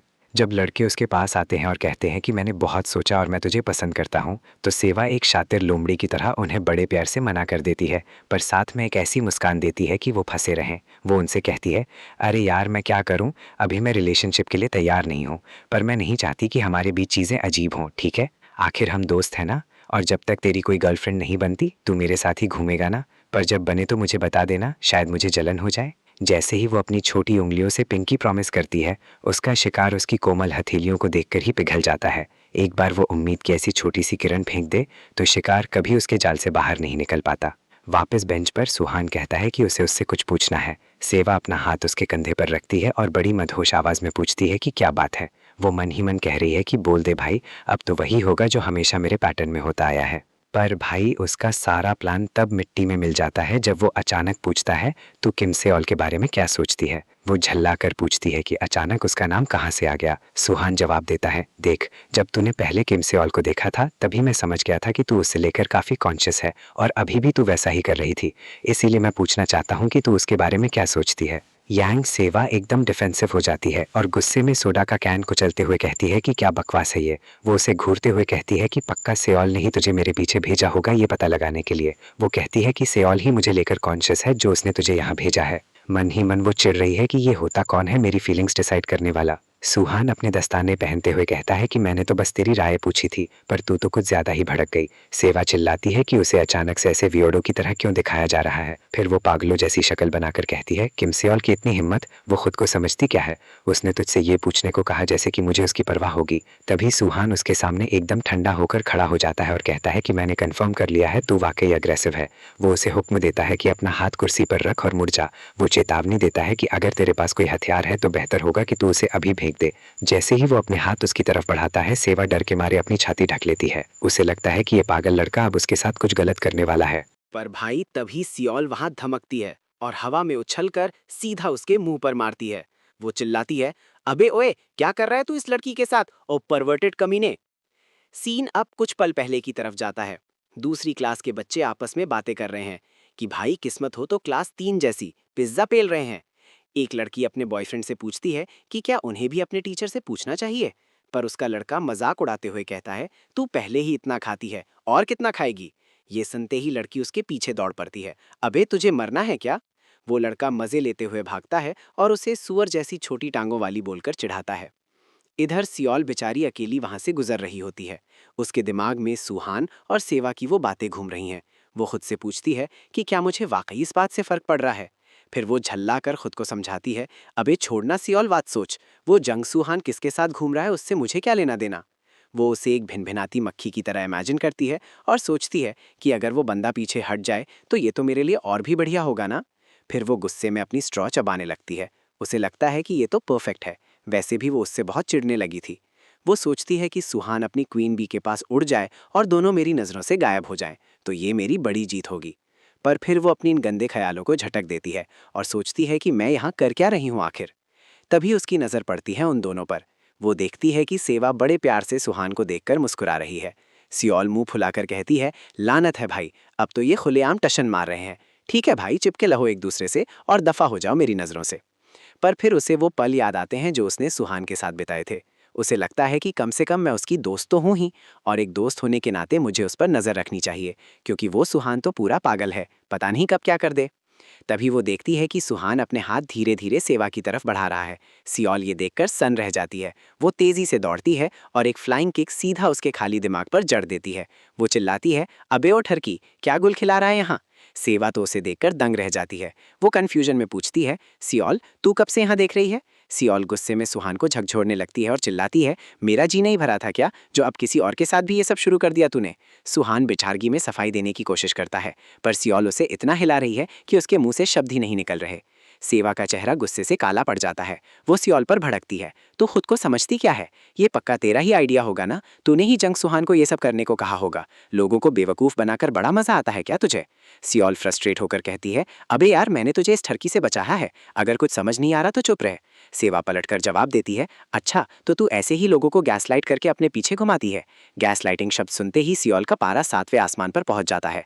वो गुस्से में सुहान को जमीन पर पटक देती है और सीधा सेवा के सामने आ खड़ी होती है। सेवा एक टेढ़ी मुस्कान के साथ कहती है, लगता है तुझे बड़ी मिर्ची लग रही है, क्योंकि सुहान आजकल मुझसे चिपका हुआ है। ये सुनकर सियोल सीधा उसके मुंह के पास आकर पूछती है, क्या बकवास कर रही है, तुझे वो ठरकी चाहिए तो रख ले, मुझे कोई फर्क नहीं पड़ता। माहौल एकदम गर्म हो जाता है। सेवा उसे और चिढ़ाती है कि क्या सियोल को इस बात का दुख है कि सुहान ने उसे छोड़कर मुझ पर ध्यान दिया। सियोल आग बबूला हो जाती है, अबे ओए अपनी ये मनगढ़ंत कहानियां बनाना बंद कर। सुहान बीच बचाव करने की कोशिश करता है, क्योंकि दोनों लड़कियां भातापाई पर उतर आई हैं, पर दोनों एक साथ उस पर चिल्लाती हैं, अबे तू बीच में मत बोल, ये हमारी पर्सनल लड़ाई है। वो दोनों कहती हैं कि सुहान असली समस्या तो तू ही है, इसलिए अपना मुंह बंद रख, बेचारा भला करने के चक्कर में फालतू की मार खा रहा है। उधर सीन शिफ्ट होता है होना पर। वो मजे से पिज्जा खा रही है और सोच रही है कि सियोल कहाँ चली गई। वहीं तम्मन भी पिज्जा के मजे ले रहा है, क्योंकि उसने अपने देश में ये कभी नहीं खाया था। बाद में सुहान के अपार्टमेंट में क्रॉन पागलों की तरह हंस रही है और उसका मजाक उड़ा रही है। वो कहती है, भाई वो सियोल एक मामूली सिविलियन है, तुझे सच में लगा कि तू उसकी बॉडी सर्च करेगा, अगर सियोल तुझे नहीं रोकती ना तो लेने के देने पड़ जाते। सुहान अपना सिर झुकाए बैठा है और क्रॉन मजे लेते हुए पूछती है, अब तो ये समझ नहीं आ रहा कि कौन किसको प्रोटेक्ट कर रहा है। सुहान अपनी सफाई देते हुए कहता है कि भाई उसने साफ साफ यांग सेवा की नफरत सियोल के लिए देखी थी, और आज भी वो दोनों बस भिड़ने ही वाली थीं। क्रोन उसकी बात काटते हुए कहती है, सुहान तुम जैसे लड़कों को ये समझ नहीं आएगा, पर लड़कियों की अपनी एक अलग ही डरावनी दुनिया होती है। वैसी खतरनाक नहीं जैसा तू सोच रहा है, पर फिर भी डराने वाली। सुहान कहता है कि मैडम, मुझे तो वो काफ़ी खतरनाक लग रही है। क्रोन अपना चश्मा ठीक करते हुए बोलती है, तू अभी ये सब समझने के लिए बहुत छोटा है, और सच तो ये है कि तू ना ही समझे तो बेहतर है। वैसे जो उस लड़की सेवा ने कहा कि वो स्योल को लेकर कॉन्शियस है, वो पूरी तरह गलत भी नहीं है। आखिर स्योल अलग तो दिखती ही है ना। वो अपनी खूबसूरती के लिए मशहूर है और उसकी पर्सनालिटी भी एकदम हटके है, और आजकल तेरी वजह से वो कुछ ज़्यादा ही चर्चा में आ गई है। ये सुनकर सुहान कहता है, हाँ, स्योल के लिए अड़ने की ताकत वाकई कमाल की है, शायद इसीलिए वो सबकी नज़रों में रहती है। क्रोन इस बुद्धू को झिड़कते हुए कहती है, अबे ओए, मेरा वो मतलब नहीं था। वो उसे समझाती है, कुछ लोग उसकी उस साइड से जलते हैं तो कुछ मन ही मन उसकी तारीफ करते हैं। सेवा तेरे पास इसीलिए आई क्योंकि तू राजकुमारी का खास आदमी है। सुहान कंफ्यूजन में पूछता है, मतलब? क्रोन कहती है, छोड़ भाई, ये तेरे लिए थोड़ा ज़्यादा ही कॉम्प्लिकेटेड हो गया। खैर, कल जाकर तू चुपचाप सेवा से माफ़ी मांग लेना। वो भी एक लड़की है और उसका बॉडी सर्च करना एकदम गलत था। पर सुहान अपनी बात पर अड़ा रहता है कि सर्च करना ज़रूरी था। तभी क्रोन का पारा चढ़ जाता है। वो चिल्लाती है, तुझे एक सिविलियन को डराने धमकाने के लिए सज़ा चाहिए क्या? वो बड़े सख्त अंदाज में उसे कल सुबह सबसे पहले माफ़ी मांगने का ऑर्डर देती है। क्रोन के उस खौफनाक रूप के आगे सुहान को घुटने टेकने पड़ते हैं और वो माफ़ी मांगने का वादा करता है। अगले दिन का सीन आता है। क्लासरूम में सेवा अपनी डेस्क पर बैठी बड़े ध्यान से आईने में खुद को देख रही है। तभी सुहान अचानक उसके पीछे प्रकट हो जाता है, जिससे उसकी चीख निकल जाती है। सुहान उससे अकेले में बात करने को कहता है। सेवा देखती है कि बाकी बच्चे भी आ रहे हैं, तो वो अपने झटके को छुपाने की कोशिश करती है। वो अपनी चिढ़ को दबा लेती है ताकि दूसरों के सामने उसकी पब्लिक इमेज खराब ना हो। सुहान एकदम सीधा मुद्दे की बात पर आता है कि उसे माफ़ी मांगनी है। सेवा उसे बड़ी हैरानी से देखती है और अगले ही पल वो दोनों क्लास के बाहर अकेले खड़े होते हैं। सेवा पूछती है, तू मुझे इतनी दूर यहाँ खींचकर क्यों लाया है? फिर से कोई अजीब हरकत तो नहीं करने वाला ना? वो बताता है कि वही तो वजह है जिसके लिए उसे माफ़ी मांगनी है। वो बड़े फॉर्मल तरीके से माफ़ी मांगता है कि उसने उसे गलत समझा। सेवा उसे टालते हुए कहती है, चल ठीक है, मुझे तो पहले ही पता था कि तू एक नंबर का नमूना है। कम से कम अब सब साफ हो गया तो अच्छा ही है। फिर वो आंख मारते हुए कहती है, देख भाई, बस इतना जान ले कि मुझे तुझ में कोई इंटरेस्ट नहीं है, तो ज़्यादा हवा में मत उड़ना, समझ गया? पर सुहान एकदम लटका हुआ सा चेहरा बना लेता है और पूछता है, तो क्या इसका मतलब ये है कि अब हम दोस्त भी नहीं रहे? सेवा उसकी इस मासूमियत पर फिदा हो जाती है। वो उसे छेड़ते हुए कहती है, अरे बिल्कुल, हम दोस्त तो हैं ही, पर देख, स्योल आसपास होती है तो थोड़ा दायरा बनाकर रखेंगे, ठीक है? मन ही मन वो सोचती है कि इसे इस लेवल पर रखना बुरा नहीं है, थोड़े दिन इसके साथ खेलने में मजा आएगा। फिर वो उससे पूछती है कि क्या उसे स्योल पसंद है? सुहान साफ साफ हाँ कह देता है। ये सुनकर सेवा को थोड़ी मिर्ची तो लगती है, पर तभी सुहान के अगले शब्दों से दंग कर देते हैं। वो कहता है, पर फिर भी मैं तेरी तुलना स्योल से नहीं करना चाहता। तेरी अपनी खूबियाँ और अपनी ही एक चमक है। एक औरत के तौर पर मुझे तो स्योल जितनी ही अट्रैक्टिव लगती है, बल्कि शायद उससे भी ज़्यादा। मन ही मन वो सोच रहा है कि स्योल के मुकाबले सेवा ज़्यादा घुलने मिलने वाली और मिलनसार है। फिर वो अचानक बात खत्म कर देता है कि चलो क्लास शुरू होने वाली है, बात करने के लिए शुक्रिया। सेवा वहीं खड़ी रह जाती है। उसका दिमाग चकरा रहा है कि क्या सुहान जानबूझकर उसके इमोशंस के साथ खेल रहा है। उसे यकीन नहीं हो रहा कि सुहान इतनी तगड़ी साइकोलॉजिकल चाल चल सकता है। वो ये सोच सोचकर लाल हो रही है कि उसने उसे स्योल से ज़्यादा सुंदर बोला। वो इस बात से भी डरी हुई है कि कहीं उसे सुहान का ये अजीब सा ध्यान सच में पसंद तो नहीं आने लगा।